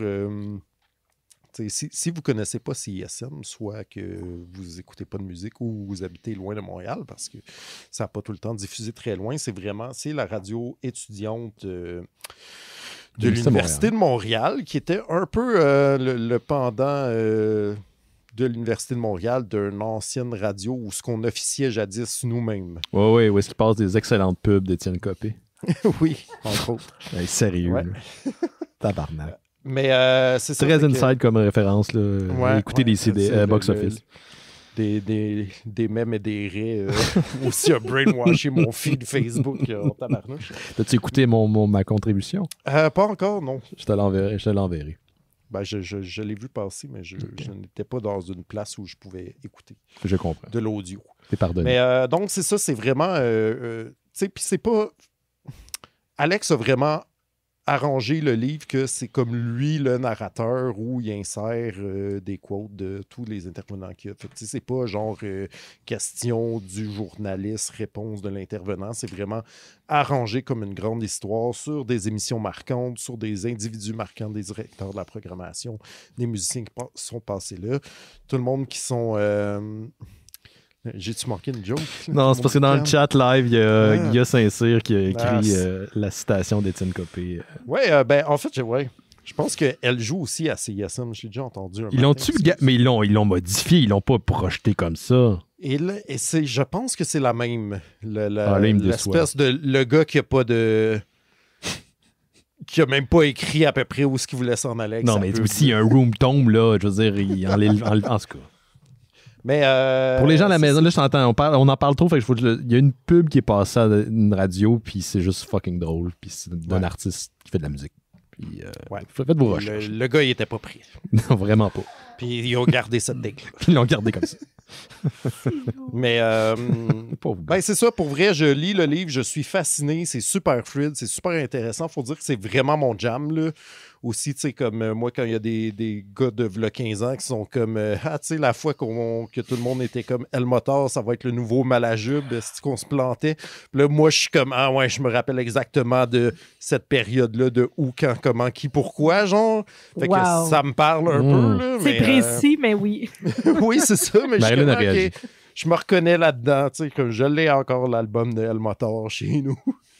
Fait que, mais pour vrai, j'adore ça, c'est vraiment fascinant, puis c'est ça, ça met beaucoup l'emphase sur que, en fait, c'est une radio bénévole, donc, tu sais, comme, c'est des gens qui ont, dans certains rares cas, jusqu'à 20 ans d'antenne bénévole derrière la cravate, puis tu sais, c'est ça, il y a comme moitié-moitié des histoires de gens qui s'en sont servis comme tremplin pour aller faire autre chose ailleurs, mais aussi des gens qui sont comme satisfaits de cette zone-là de liberté qu'il n'y aurait peut-être pas dans un média plus mainstream, fait que c'est vraiment fascinant. OK, rappelle le titre. Ça s'appelle « Il est strictement défendu de boire en studio. 30 ans de bénévolat à CISM ». Si ça vous intéresse, demain mardi, le 16, au Quai des Brumes à 18h, il y a un lancement officiel dans lequel Alexandre Fontaine-Rousseau sera là pour parler avec justement Ghislain Poirier, Eugénie Lépine-Blondeau et Christine Fortier, qui seront tous interviewés par Olivier Vinette, qui est... c'est tous des gens qu'on peut lire dans le livre. Donc, voilà. Mais CISM, c'est vraiment une trame de fond pour la musique à Montréal. Pour beaucoup de gens aussi, des gens qui se ramassent à Musique Plus. Le père de mon enfant était DJ à CISM aussi. Ah ouais. J'ai eu des billets gratuits pour Iron Maiden grâce à ça. Mais j'écoutais CISM à 15 ans, puis j'étais fan de certaines émissions. Puis tu sais, il y a des émissions culturelles, il y a des émissions de musique émergente. Ça permet de faire miroiter la culture au sens large à Montréal et autour. C'est une radio très importante, en fait, pour la culture. Ben, moi aussi, j'ai switché à ça de moment donné que j'avais fait le tour de Chaume FM, mettons. J'étais comme, voyons, j'aimerais ça avoir comme... des trucs qui datent pas de là 40 ans à écouter. Puis là, tu sais, tu tombes là-dessus, puis t'es comme, tous ces jeunes groupes-là, que, bon, ça sonne un peu tout croche, mais c'est plus mon jam, genre. Ça me parle plus à moi, c'est comme différent de tout. Puis c'est ça, tu sais, bon, effectivement, il est beaucoup mentionné à travers tout le livre que ça a été le tremplin pour, les 3 accords Arcade Fire, puis Carquois, genre, qui ont tous commencé à jouer à cette place-là, qui est un milieu plus défricheur. Maintenant. Ouais, exact. Trailblazer. OK. Voilà. Marie-Lune, qu'est-ce que tu avais de ton bord? Merci, Laurent. Après une nouvelle de Britney, j'ai une nouvelle gay. Je ne connaissais pas parce que je connais rien. Victoria Alonso, je ne sais pas si vous savez qui c'est chez Marvel. C'est la présidente of Physical and Post-Production, Visual Effects and Animation Production chez Marvel. Okay. Donc, une personne importante chez Marvel. Oui, je le sais. En fait, c'est la présidente de la post-production de tout ce qui est physique et de l'animation et des effets visuels. Wow. Ce qui était une grosse job chez Marvel. Oui, c'est très important. Les films se relient beaucoup sur ça. Donc, Victoria Alonso, qui a participé à énormément de films de Marvel, qui est une personne lesbienne qui est mariée avec une femme depuis très longtemps. Et elle a gagné un prix au Outfest. Le Outfest, c'est une organisation à but non lucratif qui existe depuis 1982. Donc, l'année de ma naissance. Donc, ça fait très longtemps. C'est quand ta date de naissance, déjà? C'est 13 janvier. OK. Juste pour être sûr, je vais le noter 13 janvier, puis c'est bientôt. Ça. Si vous voulez louer Jason Momoa, d'accord, c'est le temps de vous mettre votre achat. Ça a l'air qu'il y a un rabais dessus à la COVID, fait que... Mais il ne doit plus l'avoir. Je ne veux pas wish Jason Momoa. Oui, tu veux wish Jason Momoa. Arrête. OK, je vais prendre tout ce que je peux. Donc, The Outfest, c'est une organisation pour tout ce qui est le rayonnement de tout ce qui est LGBTQIA+, dans les arts, médias, entertainment. Donc, qui fait rayonner, qui ramasse de l'argent, qui fait des levées de fonds et tout ça. Et elle a gagné le prix, le Visionary Award, donc le prix visionnaire pour son travail qu'elle a fait chez Marvel. Et elle a fait un discours sur l'inclusion dans les médias, dans tous les médias, en fait, et sur le travail qu'elle a fait chez Marvel en disant qu'elle sait qu'il y a encore du travail à faire d'inclusion, par exemple, pour les personnes trans ou pour les personnes de couleur. Et elle remercie les gens, en fait, qu'on dit souvent dans le milieu geek que il y a beaucoup de geek canal, comme dirait Ben. Ça chiale beaucoup. On n'est jamais content. Ça veut canceller facilement. Mais elle est quand même contente qu'il y a quand même du feedback. Les gens disent beaucoup qu'est-ce qu'ils veulent pas. Et elle en prend et en laisse. Mais que les gens sont quand même passionnés puis qu'ils partagent, qu'ils ont besoin. Et elle dit que leur vision de vouloir faire de la représentation et l'inclusivité, c'est politique. C'est qu'en fait, c'est que leur vision, c'est que tu peux pas être aussi connu, faire autant d'argent et avoir autant de succès sans le support et l'argent du public. Du public et de toutes les sortes d'humains. Donc, si toutes les sortes d'humains est ton public, faut que tu redonnes à toutes les sortes d'humains de la représentation et de l'inclusion. Fait que je trouvais que c'était... bien dit. Je trouvais que c'est quand même beau. Et c'est ça, donc, les Outfests ont donné beaucoup de prix à beaucoup de personnes dans les arts et les médias cette année, dont Victoria Alonso. Donc, je suis vraiment fière d'elle. Puis je pense qu'on voit l'effort chez Marvel de faire mieux. C'est un profil aussi qui est quand même élevé. Donc, ça amène une certaine visibilité. C'est intéressant. C'est ça, et un certain pouvoir décisionnel aussi. Donc, et tout de même assez haut dans les génériques des films, son nom est en des gros. séries. Là, c'est ça, son nom me dit quelque chose, mais j'aurais pas pu mettre un visage sur le nom. Génial. Qu'est-ce que tu avais d'autre, toi, Yannick, de ton côté? Merci. Il y a une petite nouvelle qui a popé aujourd'hui qui va rendre un certain segment de l'Internet bien choqué, puisque ça a contredit l'Internet choqué. Ah ouais. Kathleen Kennedy, qui est la présidente de Lucasfilm, va être encore a rallongé son contrat de Lucasfilm pour encore 3 ans de plus. Ouais, ça me met vraiment en crise. Le soleil va pas exploser. Il y a du monde qui... On n'est pas des singes.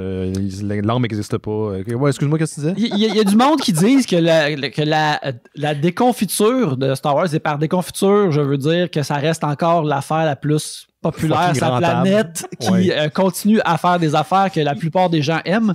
Les su leur lame avec de l'argent. Non, ça va pas bien. Puis Yannick fait des guillemets radiophoniques. La déconfiture. Puis il y a beaucoup de cette médisance-là qui était dirigée vers elle. Le fait que c'est une femme au pouvoir a probablement aucun rapport là-dedans. Mais tu sais, il y a du monde qui est comme les maudits films sont pas bons, mais une chance que Mandalorian est là pour sauver la mise. Mais tu sais... Ça, c'est vrai bon. Non, mais tu sais, mais pensez-vous qu'ils font le Mandalorian le week-end quand il n'est pas là, tu sais? Oui, c'est ça, exact. Oui, c'est ça. Elle est impliquée là-dedans, là. Elle est impliquée Ouais, c'est ça, tu sais. John Favreau, il dit dites-le pas à personne, mais ce week-end, on fait 3 épisodes pendant que Kathleen est à son chalet. C'est pas ça qui arrive. Ça va coûter 4 milliards, mais quand on va regarder les budgets, quelqu'un accroché à la tasse de café là, pour qu'on fasse une diversion. Là, puis là, on va revenir. Ouais. Elle a pas vu les posters de Mandalorian dans le couloir encore. Elle sait pas que ça arrive. C'est week-end chez Bernie, mais avec Kathleen Kennedy. Genre, où est-ce que tu non, voilà, regarde pas là. Okay. En fait, c'est plus une situation tes affaires sont mes affaires, qui était justement écrit par J.J. Abrams. Où, ils font semblant que James Belushi est encore en prison à la fin, là, tu sais, ben, cache tout le long. Wow. Bref, des références timely pour tous les fans de pop culture, sérieux c'est ça. Mais bref, c'est ça. Mais aussi, tu sais, même à part de ça, Kathleen Kennedy est comme coproductrice sur Back to the Future, Indiana Jones. Elle faisait ça quand elle avait 30 ans, genre. Elle a pratiquement juste chié de l'or toute sa carrière. Oui, c'est ça. Elle est en train de descendre la patente parce que là, il y a le Jedi, c'est une madame. Bref, elle est là encore pour 3 ans de plus. Ouais. Et ça a sorti genre cet après-midi. Et tant mieux. Cool. Ouais. C'est bravo. Écoute, j'ai pas trippé de la nouveau film, mais le reste, j'étais relativement très satisfait. Mais c'est pas grave. Il y a tellement de Star Wars qui sort maintenant. Écoute, le film Regarde, Ghostbusters. Faut pas que je meure d'ici vendredi. Quand le 2016 est sorti, j'ai pas aimé ça. Mais est-ce que mes films, mes mémoires, mes souvenirs des 2 premiers se sont effacés? Non. Il n'y a rien qui est arrivé. Puis là, quelques années plus tard, j'ai le film que peut-être que je veux voir. Ce vendredi, tu vas rencontrer un nouvel ami. Muncher. Ah oui, c'est vrai, j'ai vu. Ça, inquiète-toi pas, Instagram me l'a spoilé pas mal. Voix par Josh Gad. Fait que tu le sais que c'est bon. Josh Gad, c'est le gars qui est dans tout, puis tu sais pas pourquoi, genre. C'est comme la Spartane. Genre, t'es comme, pourquoi il y a Josh Gad dans mon café? C'est... Book of Mormon, il est très... Ça l'a mis sur une fusée dans son dos qui va le faire travailler pour toujours. Puis j'imagine aussi qu'il doit être comme super gentil puis que le monde aime ça l'avoir. Oui. Il était très bon dans Book of Mormon, Frozen, c'est la fusée dans son dos. Oui, c'est ça. Ben, c'est Book of Mormon qui l'a amené dans Frozen, tu sais. Puis d'ailleurs, que tu sais... Les scènes où que Olaf est dans Frozen, je te dirais que, mettons que tu pouvais muter tout ce qu'il dirait, t'entendrais pas grande différence dans le jeu des autres personnages. C'est comme si il y avait c'est comme s'il y était un ajout pas nécessairement important, excepté en termes de vente de bubbles. Mais regarde, il vend des bubbles aussi. Le comic relief. Yannick, c'est important, là. Moi, j'ai appris que... Je viens d'apprendre, en fait, que Frozen est un gateway drug vers... L'autre, c'était quoi l'autre film? Non, Mormon est un gateway drug vers Frozen. C'est ça que j'ai appris. Oui. Ben, tu sais, c'est ça qui l'a lancé puis qui l'a lancé à Hollywood. Là. Mais bien sûr aussi, Frozen est un gateway vers les jeunes qui réalisent qu'ils sont gays. Puis c'est pour ça que c'est bon. Ben voilà. Tant mieux. D'ailleurs, mes neveux adoraient Frozen quand ils étaient plus jeunes et je trouvais ça vraiment cool qu'il y ait comme aucune différence pour eux. C'était juste une aventure animée. Le fait que ce soit affronté par un personnage féminin, ils s'en sacré. Et c'est vraiment bizarre, hein? C'est comme si nos comment on pourrait dire ça, nos préjugés étaient inculpés à un jeune âge. C'est bizarre. Bref, Kathleen Kennedy est de retour. Elle n'est jamais partie. Josh Gad ne partira jamais. Il va nous enterrer, nous autres, et il est la voix de Muncher. C'est leur Jake. Ouais. C'est leur Jake. Il va nous tous enterrer. Oh mon Dieu. J'avais compris Sailor Jake comme si Jake était un Sailor Moon, genre. Sailor Scout, ça avait zéro rapport avec ce qu'on parlait, mais l'image ne va plus jamais s'en aller. Il serait la Sailor de quelle planète, par contre, Jake? Il y a déjà une Sailor Uranus. Un satellite mort, qu'il y a juste des pluies acides. Tabarnak! Jake écoute le show habituellement, hein? Il t'aura des comptes à rendre. Il la trouve drôle, c'est ça. Yep. Petite note, si vous étiez intéressé à mettre la main sur une PS5, prenez votre main à patience parce qu'il y a un article de Bloomberg qui est sorti cette semaine qui rapportait que le Sony Group Corp, qui est en fait l'entreprise nippone qui est responsable de la création, entre autres, des PlayStation, vient de réduire ses projections de production d'unités pour d'ici la fin mars prochain, donc mars 2022, pour cause de contraintes logistiques. Ça veut dire bien des affaires, ça veut dire des manques de pièces. C'est-à-dire aussi une distribution qui est plus ou moins efficace à cause de la répartition du vaccin qui est inégale à travers la planète. Et ça pourrait même s'envenimer s'il y a des recrudescences de COVID un peu partout, ce qui peut arriver. Là. On le voit en ce moment en Europe et au Mexique. Donc, ça pourrait retarder encore la création de nouvelles consoles. Le Sony Group Corp avait prévu de fabriquer 6 millions de PS5 d'ici mars 2022. Le chiffre vient de passer à 15, c'est quand même 1 million de moins. Donc l'objectif, c'est 14,8 environ de création de PlayStation d'ici mars. Et ben voilà, les raisons, c'est ça. C'est le manque de pièces, le manque de chips, entre autres choses. C'est rendu que c'est plus économique pour les fabricants d'automobiles de faire venir les voitures par conteneur puis de mettre les chips chez le fabricant que de les mettre sur l'usine, à l'usine. C'est quand même un peu hallucinant, là. Donc, les activités de Sony ont été, comme on l'a dit, affectées par la COVID. En juillet dernier, le PS5 est devenu la console qui atteint le plus rapidement le 10 millions d'unités vendues. Donc, ils ont battu les records de la PS4, mais depuis, ils sont passés sous les records de vente de la PS4 à cause qu'ils n'ont pas de modèle. C'est rendu qu'il y a des magasins, il y a des gens sur le Discord des Mystérieux Étonnants qui expliquaient que des magasins, pour contrer la revente, qui vous vend non seulement la console, mais il faut que tu achètes 2 jeux avec, puis minimum une manette. Donc, ça fait un Christy de gros bundle, mais ça fait qu'aussi les gens qui veulent reseller la console, c'est plus compliqué parce qu'il faut plus débourser d'argent. Donc, c'est quand même... Il y a aussi ça là, dans l'équation. Il faut considérer que le reselling affecte énormément. Mm-hmm. Je sais pas... Puis ça va affecter aussi la sortie de nouveaux jeux. Arrêtez, mais c'est pas... Ouais, mais ils nous écoutent pas. Le monde qui écoute des Mystérieux, ils font pas ça. En tout cas, j'espère qu'ils font pas ça. Donc, j'ai hâte de voir pour la sortie. Si vous êtes ça, puis vous voulez nous en slider une. Vous en fournir une chippée. C'est notre histoire. On va vous valider dans vos choix de vie, là. C'est ça, exact. Mais juste si c'est un cadeau. Ah, ben, regarde, on va le prendre. T'avais quoi de ton côté, Laurent? Qu'est-ce que j'ai plein de nouvelles aujourd'hui. OK, je vais parler de l'Exposine parce que c'est le grand retour de l'Exposine. Ah, ils reviennent sous forme de POG. Oui, sous forme de POG. Sous forme de POG qui sont la sueur et la vieille bière. Là, j'ai juste... avant que tu débutes... Avant l'Exposine, il y avait tout le temps un dude qui arrivait habillé en clown clochard. Un clown clochard. Je voudrais demander à ce gars-là que cette personne-là reste chez vous. Ou comme pas de clown, please. Parce que Marie-Lou a peur des clowns, faut pas faire ça. Parce que j'ai vu un souvenir Facebook aujourd'hui qui était comme le clown à l'Exposine. Mange la merde. J'étais pris dans un sol d'église avec un clown. J'aime que Marie-Lune est comme la personne probablement la plus inclusive et positive que je connaisse, mais qu'elle déteste les clowns. C'est comme quelqu'un qui est pieux, mais qui a le pape. On a toutes nos limites. Je comprends. Oui, je comprends, moi aussi. Il faut dire que la plupart des gens haïssent les clowns. Puis... Qui aime les clowns? C'est ça. C'est weird. Désolé s'il y a des clowns qui nous écoutent. Oui. Il y a comme des clowns qui beurrent leur maquillage en ce moment. Excusez. Écoute, quand il y a des clowns dans les parages, t'as toujours des foulards. Ça, c'est un bon indice qu'il n'y en a pas loin. Ça, c'est le fun. Hein? Ça, c'est le fun. Maintenant, tu peux les entendre venir de loin. Oui, absolument. Excuse, Laurent. OK. Je sais que j'appogne pas. C'est à cause de leurs grands souliers. Les grands souliers, Ils étaient les premiers à rentrer dans le covoiturage. Hein? C'est un char astiqué des clowns là-dedans. Ça, on doit leur donner. Les clowns sont progressistes. Sont écologiques. Ils sont vraiment bons sur l'environnement, les premiers à adopter le covoiturage. 25 d'un Mini Cooper. Donc, dis-je, l'Exposine. Il n'y en a pas eu l'année dernière.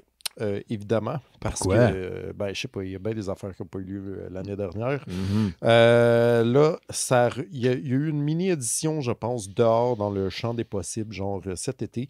Mais là, c'est officiel, la fin de semaine prochaine, les 20 et 21 novembre, de 11h à 18h, il y a l'Exposine, cette fois-ci à la SAT, qui est plus au centre-ville que d'habitude, mais qui est aussi un endroit plus aéré que les sous-sols d'église auxquels l'Exposine nous a habitués, ce qui est quand même bon si vous êtes encore un peu nerveux. Évidemment, ça vous prend un passeport vaccinal pour rentrer. Donc, si vous ne savez pas c'est quoi Exposine, c'est un peu... c'est le... Comment je dirais ça? Le salon du livre de ce qui n'est pas trouvable ailleurs. Oui. Mettons, de l'indie. Vraiment... Oui, de l'auto-édition, des fanzines, de la BD, des affaires. Tu sais, on a beaucoup parlé depuis plus d'un an de acheter local et d'encourager les artistes d'ici. Ben, vous ne pouvez pas mieux faire que d'aller faire votre shopping de Noël à l'Exposine pour ouvrir parce que c'est toutes des affaires un peu limitées, fabriquées à la main. C'est le genre de place où tout le monde a un peu des gros cernes parce qu'ils ont passé la nuit précédente à brocher leur dernière copie à mitaine la veille. Fait que c'est ça, là, je sais. L'événement annonce qu'il y aura toute la fin de semaine des genres... il y a un stage à la SAT, donc ils vont s'en servir pour faire des entrevues puis avec des auteurs qui seront présents et tout. J'ai pas vu qui serait là. Par contre, l'autrice Marie-Lise Hamelin, je sais pas pourquoi elle me dit ça, mais... je pense qu'on a tout un lien avec elle. C'est la sœur à Marie-Lune, c'est la copine d'Alex Rose, qui est l'amie à Yannick. On la c'est mon ami aussi. Oui, c'est maintenant, même à l'écoute des mystérieux. Ma partner de quiz musical. Oui. Hey, on est... Bon, mais vous êtes tous invités à Noël. Vous êtes dans l'échange de cadeaux. Donc, Marie-Lise mentionne qu'elle sera là pour son livre qui vient de sortir, ça s'appelle « Quelques jours avec moi ». Ça vient de sortir chez Hamac avec l'illustratrice Agathe Brébouret qui a illustrer le livre. Ils feront une entrevue donc le samedi, le 20, de 13 à 14 heures. Donc, si vous voulez aller faire un coucou à la sœur de Marie-Lune et la blonde à Alex Rose et ma partner de quiz, ben allez-y. Elle est plus que ça. C'est aussi une journaliste, une autrice. Oui, ben on l'a dit tantôt. On je sais, mais juste pas avec. Ouais. Mais j'ai toujours aimé l'Exposine parce que, comme tu disais, c'est le local, puis c'est le indie, mais c'est très... je trouve que c'est la démocratisation de l'édition aussi, l'auto-édition. Laurent, toi aussi, t'as fait un zine broché aussi. Les Tindiens. J'ai vu j'avais mon souvenir Facebook de Jake, notre ami Doom, qui a fait Oken il n'y a pas longtemps. Moi, c'était encore plus guérilla, puisque j'avais même pas pris de table à Exposine. Je suis juste passé dans la place, puis je n'avais dans ma poche de ton trench coat. Je sais comme, ouais, t'en veux un, tiens. Mais ça, Laurent, d'ailleurs, on avait promis une copie à un auditeur de mystérieux. Il n'a pas envoyé encore. OK, on s'en reparle après. Oui, c'est ça. Oui, il faudrait faire ça. Mais je trouve ça bien parce qu'il y a des gens qui ont fait de l'édition. Tu sais, on a des amis, mettons Axel, Boom, Cab, qui ont des livres, qui ont d'édition, mais qui sont peut-être sont connus dans le monde québécois et à l'international, mais ça donne du rayonnement. Mais on a aussi on a nos amis Doom et Marie-Ève qui avaient fait un petit zine ensemble. Julien Paris-Sorel avec sa copine qui avait écrit un petit zine ensemble qui ont broché. Il y a des tables. Ça donne beaucoup de possibilités aux gens qui font des petites choses, qui s'auto-éditent, qui n'ont pas beaucoup d'argent, qui veulent juste pas nécessairement faire de l'argent ou éditer, juste que ce qu'ils ont créé existe dans le monde et que les gens les lisent. Et je trouve ça très beau. Et oui, c'est une bonne façon d'acheter, d'avoir des cadeaux de Noël, mais aussi d'encourager ces personnes-là. Et c'est le fun de les rencontrer. Il y a la petite table, tu jases avec la personne. Surtout maintenant que c'est possible. Puis d'ailleurs, c'est ça, la SAT, je trouve que c'est un local excellent pour ce genre d'événement-là. On s'entend que on perd un peu le côté indie parce que c'est une salle hyper... c'était très convoité à l'époque, c'est sophistiqué, c'est beau, tout le kit, mais dans le contexte de COVID, je pense que c'est l'idéal. Puis, tu sais, honnêtement, si vous allez là en vous disant, je sais pas trop, tu sais, comme, je sais pas qui va être là, puis tout, là, je vous garantis que c'est le genre de place à vous créer des besoins que vous savez pas que vous avez. Ouais, ça, c'est vrai. Fait que, tu sais. Est-ce qu'il te restait quelque chose de ton côté? Merci, Laurent, Marie-Lune. Oui, une nouvelle importante. l'homme le plus beau alive. Merci. Non. Le magazine People, à chaque année, fait le concours de Sexiest Men Alive. Il y a plusieurs catégories. Il y a tout le temps un homme qui gagne on top. Mon amoureux ne sera pas content cette année. Puis parce que c'est... bottom. Ah! Oh, Laurent. On fait chaud tout d'un coup. OK. Donc, le Sexiest Man Alive cette année, c'est Paul Rudd.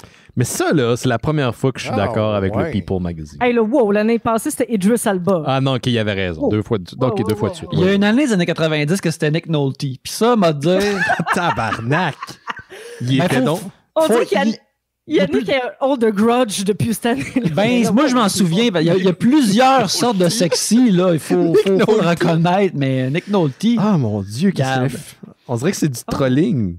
En tout cas, écoute, il l'a gagné une année, c'est plus que nous autres, on n'a jamais gagné. Il faut lui donner. Bon point, Yannick, c'est vrai. J'ai l'impression que c'est le genre d'affaire, tu sais, comme quand Rage Against the Machine gagne la chanson de Noël la plus achetée, là. Genre les gens se considèrent genre, on vote pour eux, là, cette année, on fuck la patente. Ouais. Ah, comme quand Jedi a failli rentrer dans les religions au Québec parce que tout le monde écrivait Jedi. Ouais. Oh, j'ai dû faire ça. Mais, oui, tu devrais faire ça. Mais Paul Rudd, qui, attention tout le monde, a 52 ans cette année. Je sais, c'est débile. Et qui ne vieillit pas. Mais je trouvais que c'est vrai, comme ce que tu disais, Yannick, il y a plusieurs façons d'être beau, puis il y a plusieurs... Tu sais, Idris Elba, il est hot. Yes. Il y a Chris Hemsworth qui a déjà gagné, Michael B. Jordan. Fait il y a des personnes qui sont obviously belles ou selon notre société sont considérées belles, mais Paul Rudd, en plus, il a reçu l'appel. Puis il était comme, quoi? Même sa femme était comme, quoi? Puis il était comme, mais là. non, mais. Parce que le titre, c'est Sexiest Men Alive. Ouais. C'est quand même. C'est un gros titre. Des gros souliers. C'est un gros titre. Et il y a une vidéo de 14 minutes sur le site de People. Et c'est le photoshoot. Et c'est lui qui raconte qu'il a reçu l'appel. OK. Puis il est très humble. Mais tu comprends pourquoi il est charmant. Il est humble. C'est le boy next door. Il y a 2 enfants de 17 ans, 12 ans. Ça fait quoi? Ça fait 18 ans qu'il est marié avec la même femme. C'est un papa de 52 ans. Je trouvais que... les amis, j'ai la liste devant moi. Je peux vous dire que j'ai glissé un peu au travers que Clooney et Brad Pitt sont revenus plusieurs fois, mais que Nick Nolte était l'homme le plus sexy en 1992. Autre époque, hein? Puis avant, c'était Patrick Swayze. Fait que tout de même, une variance dans les goûts en 91. Sinon, je descends la liste. Écoute, en 87, on a Harry Hamlin, qui était bien sûr dans Jason et les Argonautes et dans L.A. Ouais. 80...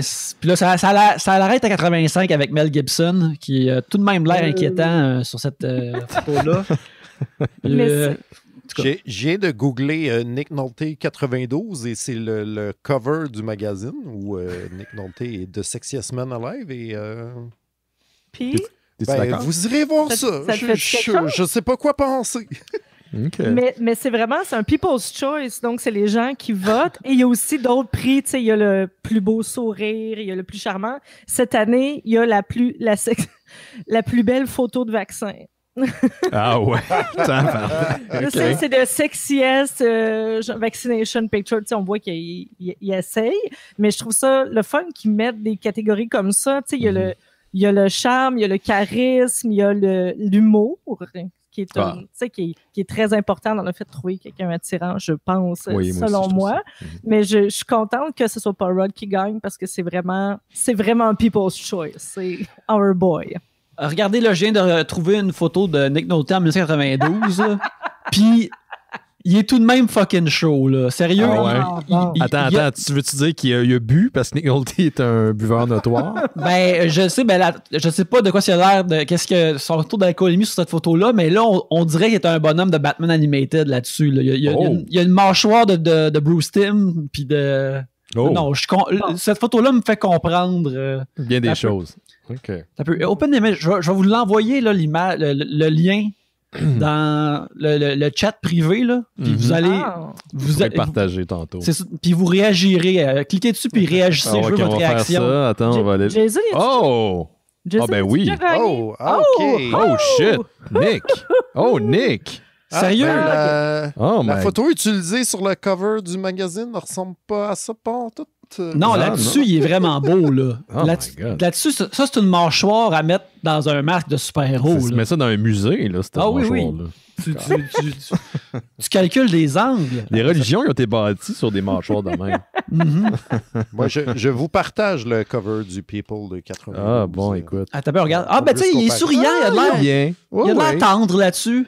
Oh oui, mais ça, c'est l'époque, là, Dad Body, des lunettes, Harrison Ford joue dans Décision au sommet. Là. C'est un peu ça. Là. Quand c'était des... Il a l'air de jouer dans un cartoon de Ghostbusters, pour vrai. C'est vrai qu'il a l'air de il ressemble à ces designs-là. Il ressemble à ces designs. J'ai partagé pour les gens qui nous écoutent en direct les fameux liens. Bon, je pensais pas parler de People aujourd'hui. Tout le monde va simper sur Nick Nolte 592. Exact. Là, à cette heure, on est comme, ben oui, on comprend. Il était chaud, finalement. On s'est tous moqués, mais finalement, on a tout compris. Ouais, ça nous apprendra. Qu'est-ce que tu avais de ton côté, Yannick? Est-ce qu'il restait autre chose au-delà des photos de Nick Nolte? Ben, regarde, je peux pas aller plus haut que ça, je pense. Fait que ça va être ça. Là, regardez ça. C'est les seules affaires que j'avais dans ma besace pour citer. OK. Ben sinon, je vais aller dans mon deuxième partie rapidos des annonces qui ont eu lieu vendredi lors du Disney Plus Day. Je suis tout le temps porté à dire Star Wars Day. Donc, deux trucs qui ont été aussi annoncés. 20th Century Studios, qui, on rappelle, maintenant appartient à Disney, comme toutes maintenant, a dévoilé prochain film de la franchise des Predators. C'est un prequel, donc un antépisode du film de 87. Donc ça s'appelle Prey, tout simplement. Et ça se passe 300 ans dans la nation Comanche. J'espère que je prononce bien le nom. Et on suit une jeune guerrière du nom de Nura, interprétée par Amber Midthunder. Donc qui, comme le nom l'indique, là, ça se passe en Amérique du Nord, 300 ans dans le passé. Et donc, c'est cette warrior contre le Predator. Ça va être réalisé par un certain que vous connaissez, Dan Trachtenberg, pardon. Je connais de moins en moins. Mon cerveau. Le 10, donc, il a fait 10 Cloverfield Lane. C'est pour ça que je dis que vous le connaissez. Ça sort à l'été 2022. Aux États-Unis, ça va être sur Hulu, donc dans le reste des territoires du reste de la planète, c'est soit sur Star, qui appartient aussi à Disney, ou sur Disney directement à l'international. Sinon, il y a aussi, quand je vous disais qu'on est dans le pouvoir d'achat, là, et qu'il y a des produits qui sortent surtout pour nous, pas tant pour nos enfants, là, c'est un film de Chip and Dale Rescue Ranger. Yes! C'est un film d'animation qui mélange du real life, donc avec des acteurs et de l'animation style cartoon, qui va mettre en vedette John Mulaney et Andy Samberg de Brooklyn Nine-Nine, qui va sortir au printemps 2022, donc après le dur hiver qu'on va passer au travers. Et of course, bien sûr, il y aura un cameo de Seth Rogen parce que why not? Et c'est une suite au cartoon des années 80, en fait, 80-90. La série a été lancée en 89. Il y a eu quelques saisons. Et si vous avez mon âge, vous savez exactement de quoi je parle. J'avais un kick à 8 ans sur la souris. Gadget. Donc... oui, Gadget. Gars comme Yannick qui vient de réagir. Oui, les rongeurs du risque. Les rongeurs du risque. Ça a éveillé des choses. Gadget était vraiment cute, aventurière, qu'un jeune enfant comme nous pouvait faire comme « Hey, c'est qui elle? » Et aujourd'hui, elle alimente de nombreuses pages de Viren Art. Ça, c'est... regarde. Qui porte bien son nom dans ce cas-ci. Oui, c'est ça. Mais le film aussi, il est réalisé par un des deux gars de Lonely Island. Fait, bref, c'est du monde de Lonely Island qui font ce film-là essentiellement. Ça, je trouve ça tout de même Chris Pratt fait les voix aussi. Non, pas dans ce... Non, ils ont tous les deux tassés pour Chris Pratt. Exact. Il fait les deux. Qu'est-ce qui te restait, Laurent? C'est des trucs en rafale, vas-y, parce qu'on va passer après au sujet de la semaine. Je me rappelle zéro de la souris fille, mais j'ai vraiment un souvenir marquant de la grosse souris aventurière qui était probablement anglaise ou écossaise, puisqu'elle avait une grosse... Monterey Jack, il aimait le fromage. Il aimait le fromage. C'est ça, je me rappelle. Les scènes où il sniffait, il y avait une sniff de fromage, puis là, il se mettait à voler les yeux à gare. Oui, mais c'était... comme ça, des fois. Oui, mais c'était... ça semblait être une version cartoon d'une pulsion par rapport à une substance contrôlée qu'il ne pouvait contrôler lui-même. C'est ça, c'était à peine. Tu sais, il y avait des goggles d'aviation, fait que tu sais, on peut penser qu'il était comme à la guerre, là. Fait que tu sais, lui, c'était un vétéran qui vivait des choses. Ouais. J'ai jamais pensé de parler de Monterey Jack à mon psy. Ça sera la semaine prochaine. On fera un retour là-dessus. OK, je vais juste faire une nouvelle vite, une petite nouvelle que j'ai vue popper juste avant d'arriver. C'est à la fois une nouvelle de mopette et d'inclusion sociale, donc c'est pour vous tous. Hein? On a été... Mon Dieu, Ils vont enfin les bannir, c'est tout ça? Moi, j'ai voté pour ça.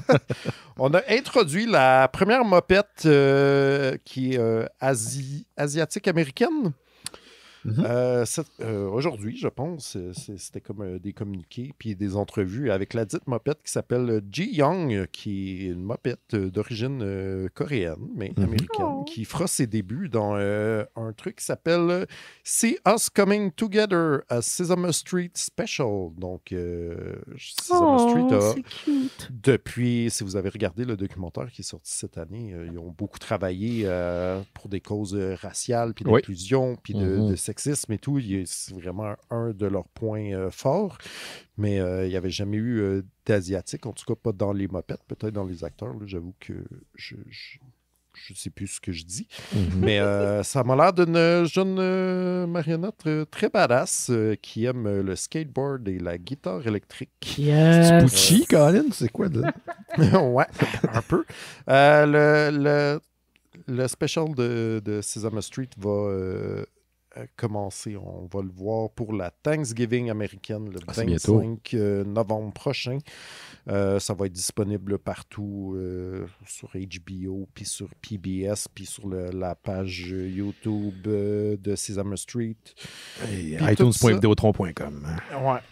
Entre autres, fait que c'est ça. J'ai vu ça parce que c'est un groupe que j'aime bien qui s'appelle The Lindas.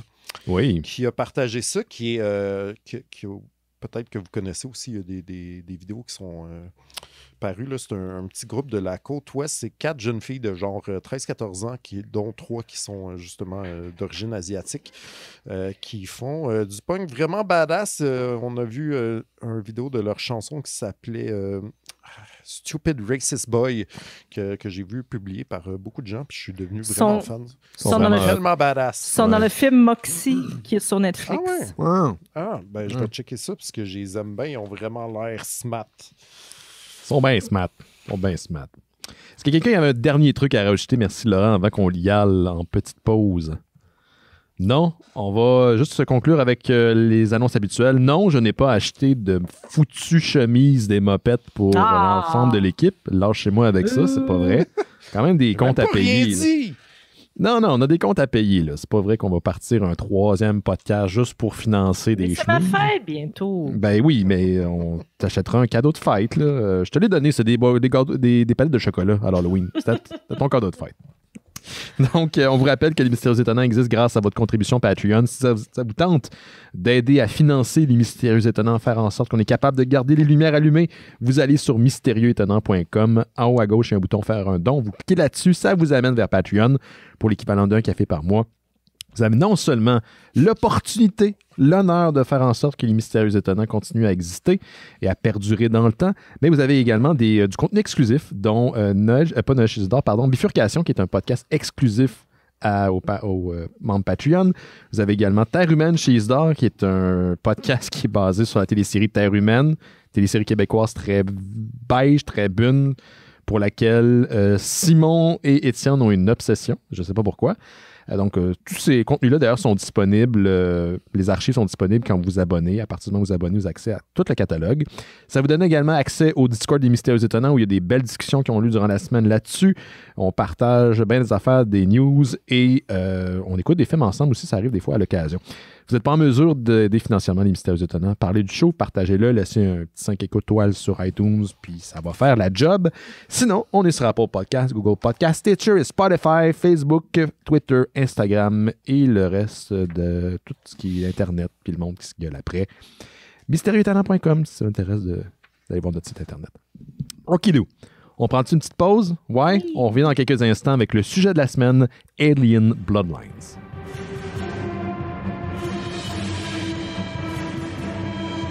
Vous écoutez Les Mystérieux Étonnants, on va maintenant parler du sujet de la semaine. Et cette semaine, c'est une bande dessinée de Marvel Comics, Alien Bloodlines, qui se poursuit en fait, qui a lieu dans l'univers des Aliens depuis quelques temps. Marvel a repris d'ailleurs la franchise, donc c'était publié avant chez Dark Horse Studio, donc maintenant que 20th Century Fox appartient à Disney et Disney possède Marvel, là, tout a été rapatrié.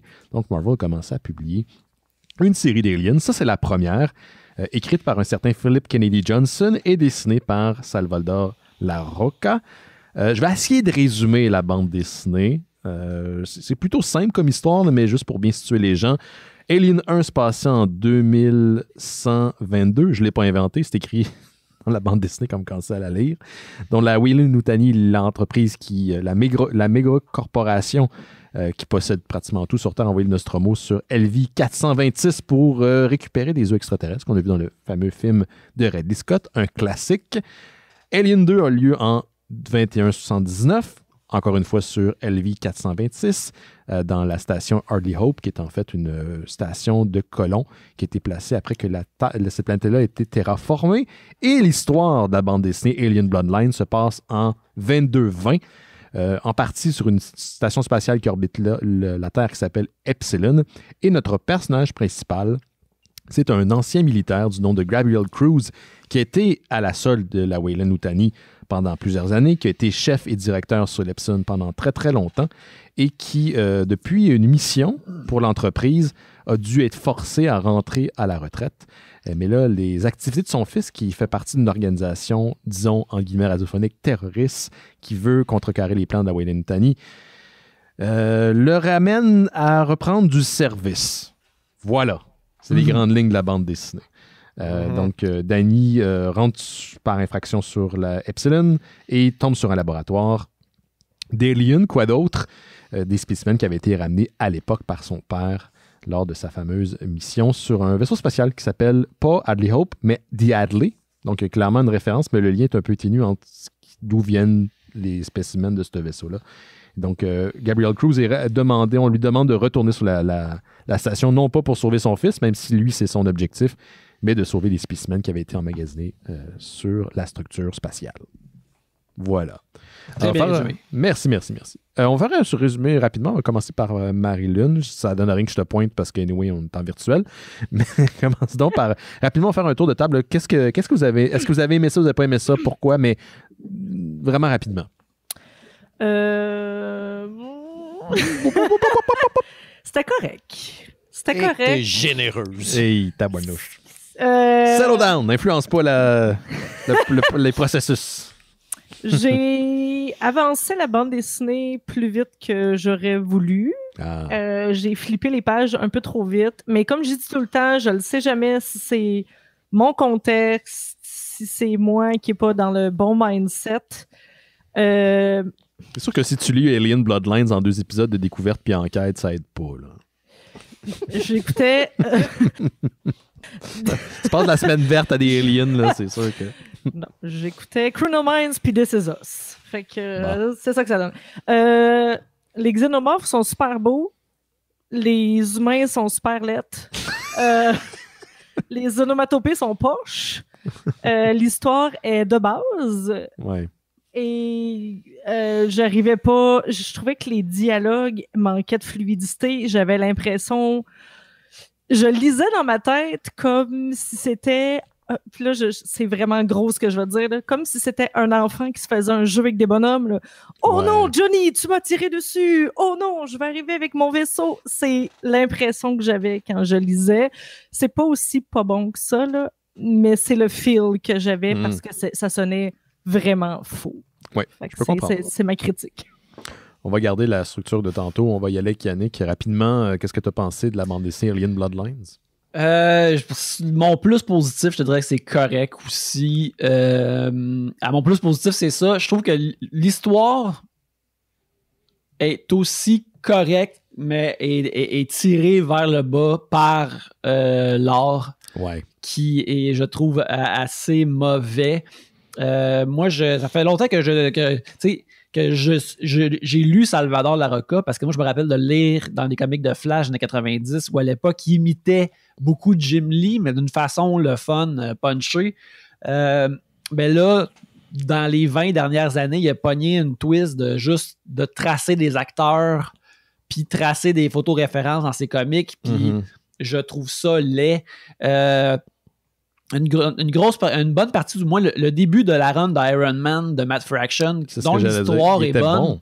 Est bonne, mais ses dessins sont à chier. Je trouve que tu peux fréquemment voir qui trace Sawyer de Lost pour faire Tony Stark et qu'il ajoute une moustache par-dessus.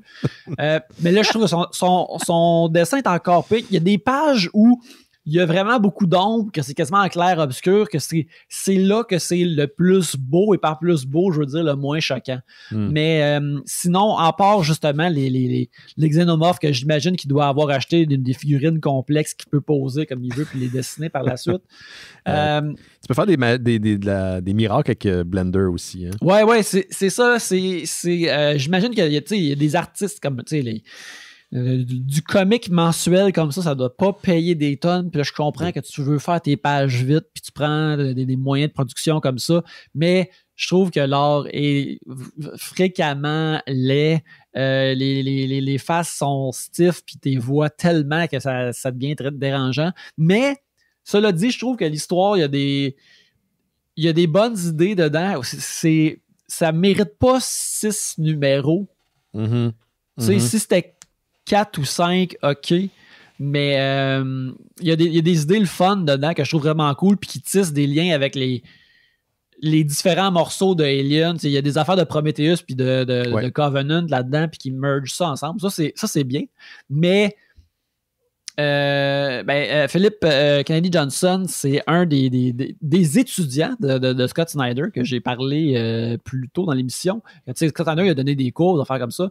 Puis je n'étais pas capable de m'imaginer, mettons, ce comic-là dessiné par un des artistes que j'ai mentionné dans les comics tantôt, comment que ça prend au moins 3 coches de plus. Au moins, là. Ben, sinon, c'est... OK. On va y aller, merci Yannick. On va y aller avec Laurent. Laurent qui, je rappelle, pour les gens qui ne nous écoutent pas live les lundis, il y a quelques instants, prenait une gorgée dans une tasse d'un personnage de Looney Tunes qui appartient à Warner Brothers et Warner Brothers possède DC. Est-ce que Laurent, comme pour ses opinions sur Rock'n'Run 2, entretient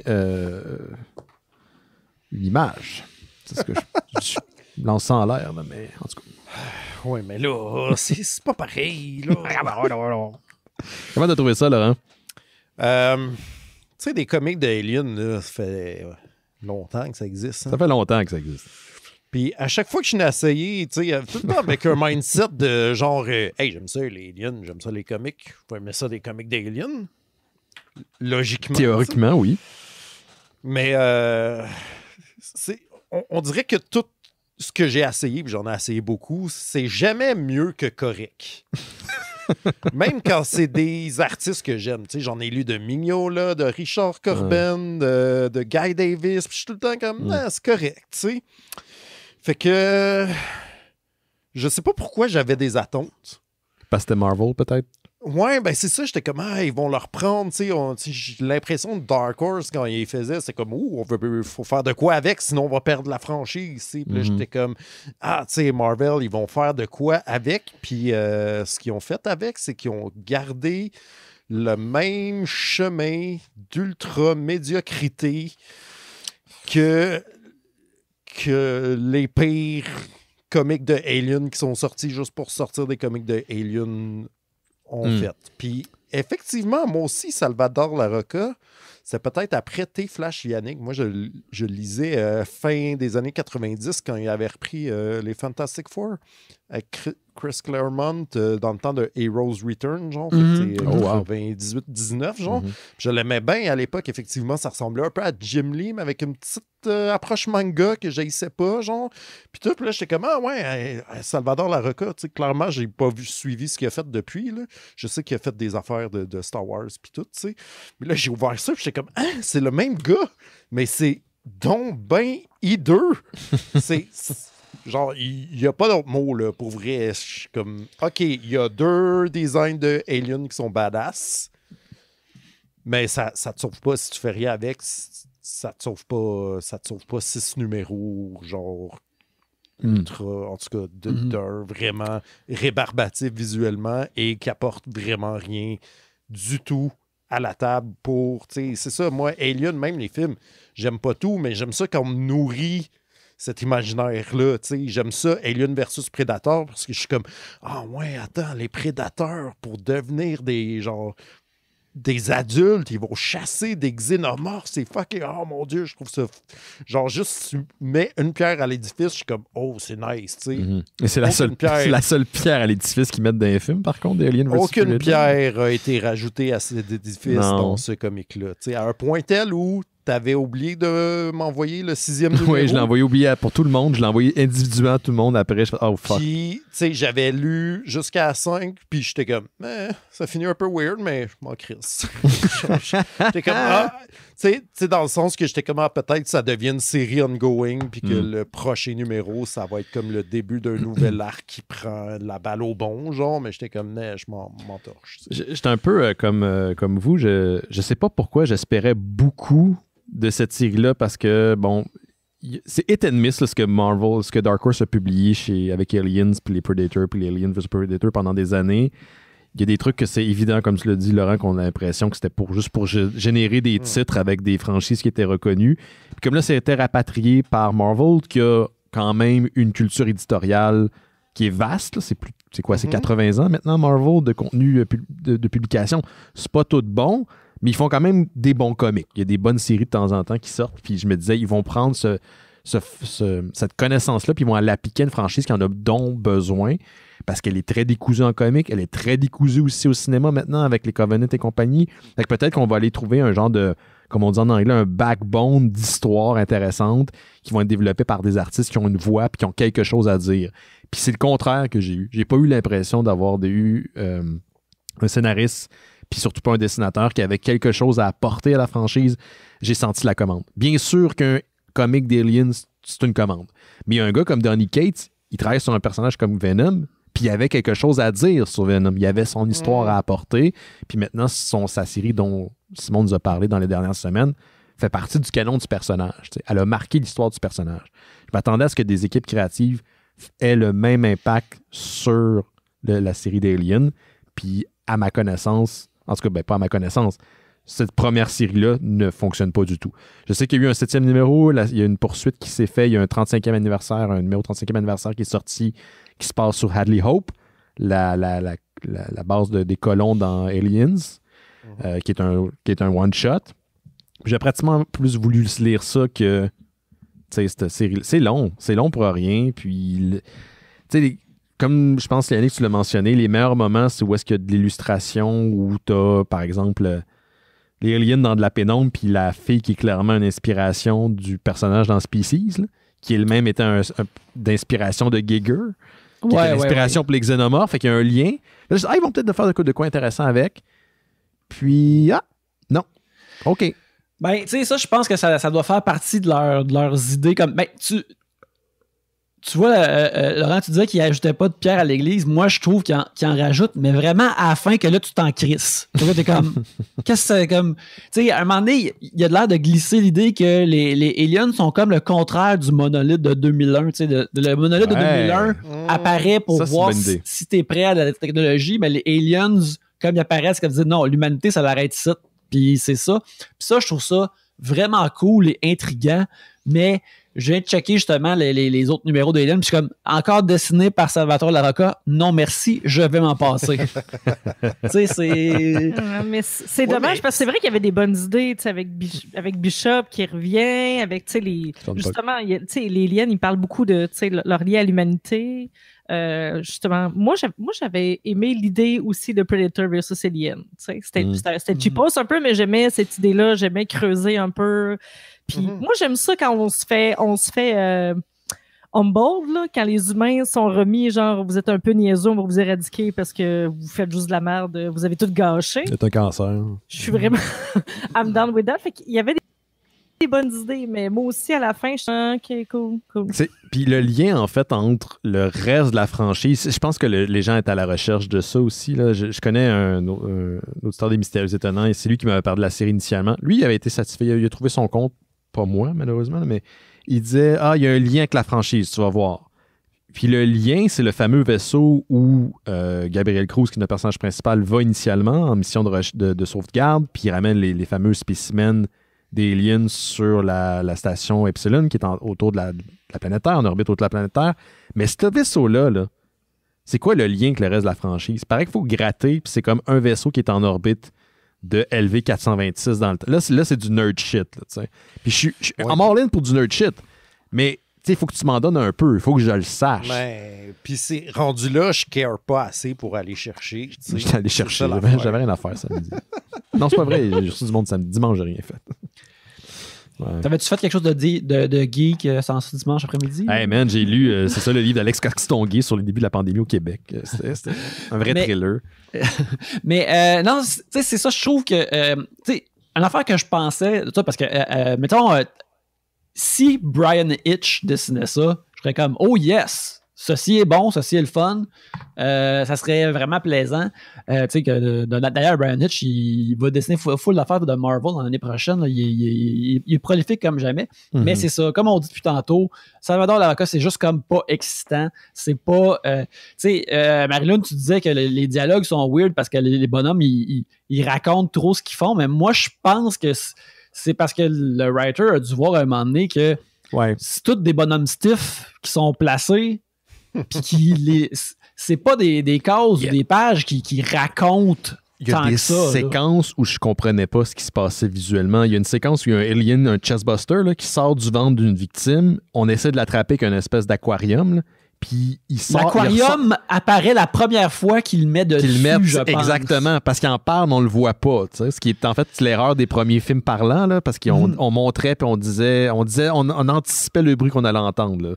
La créature sort par la bouche, mais sur le coup, je comprenais pas ce qui se passait. J'ai regardé 3 fois la case, faire ah, ok, il y a un mouvement là, que je suis posé deviner. C'est la version micro-ondes du dessin. Genre. C'est comme le truc. Ah, shit, hey man, j'ai faim, mais en même temps, je suis paresseux, j'ai pas le goût d'aller à l'épicerie. Hey, ça a l'air qu'il y a un Salvador Larroca qui traîne dans mon congélateur depuis genre un an. Ah ouais, Chris, il est donc bien congelé. Ça va goûter de la merde, mais j'ai faim. Fait que là, c'est ça. C'est ça qui arrive. Ouais, fait que c'est ça. Fait que moi, j'imagine que, tu sais, Monsieur Johnson, il a dû faire comme faut que je patche ça avec du dialogue. Là. J'ai pas le choix, là, parce que. Il n'y a pas Butchie, lui aussi, il n'y a pas une affaire avec une petite fille qui a vraiment de l'importance, puis finalement, on n'en parle plus jamais, genre? Qu'est-ce qui se passe avec cette petite fille-là? Elle meurt, mais oui, c'est vrai qu'ils disent qu'ils partent on va partir à sa recherche, puis on n'entend plus genre jamais dans parler. Le premier numéro, ça a l'air important. J'étais comme, OK, elle, ça va être une survivante, sinon, qu'est-ce qu'on fait ici? Puis là, finalement, Le chat, il survit-tu, lui? Ben, le chat, il va survivre pour un bout, mais d'après moi, il y a des graphiques sur le visage. Je pense qu'on est comprendre que le chat s'est fait face-hugger et puis qu'il va... J'aime qu'il s'est fait face-hugger par un facehugger qui doit être aussi miniature que la tête d'un chat, parce que dans la série, on nous montre qu'il y a des marques que le facehugger laisse sur le visage d'un humain indiquent que la personne a été contaminée. OK, fine, je suis parfait, ouais.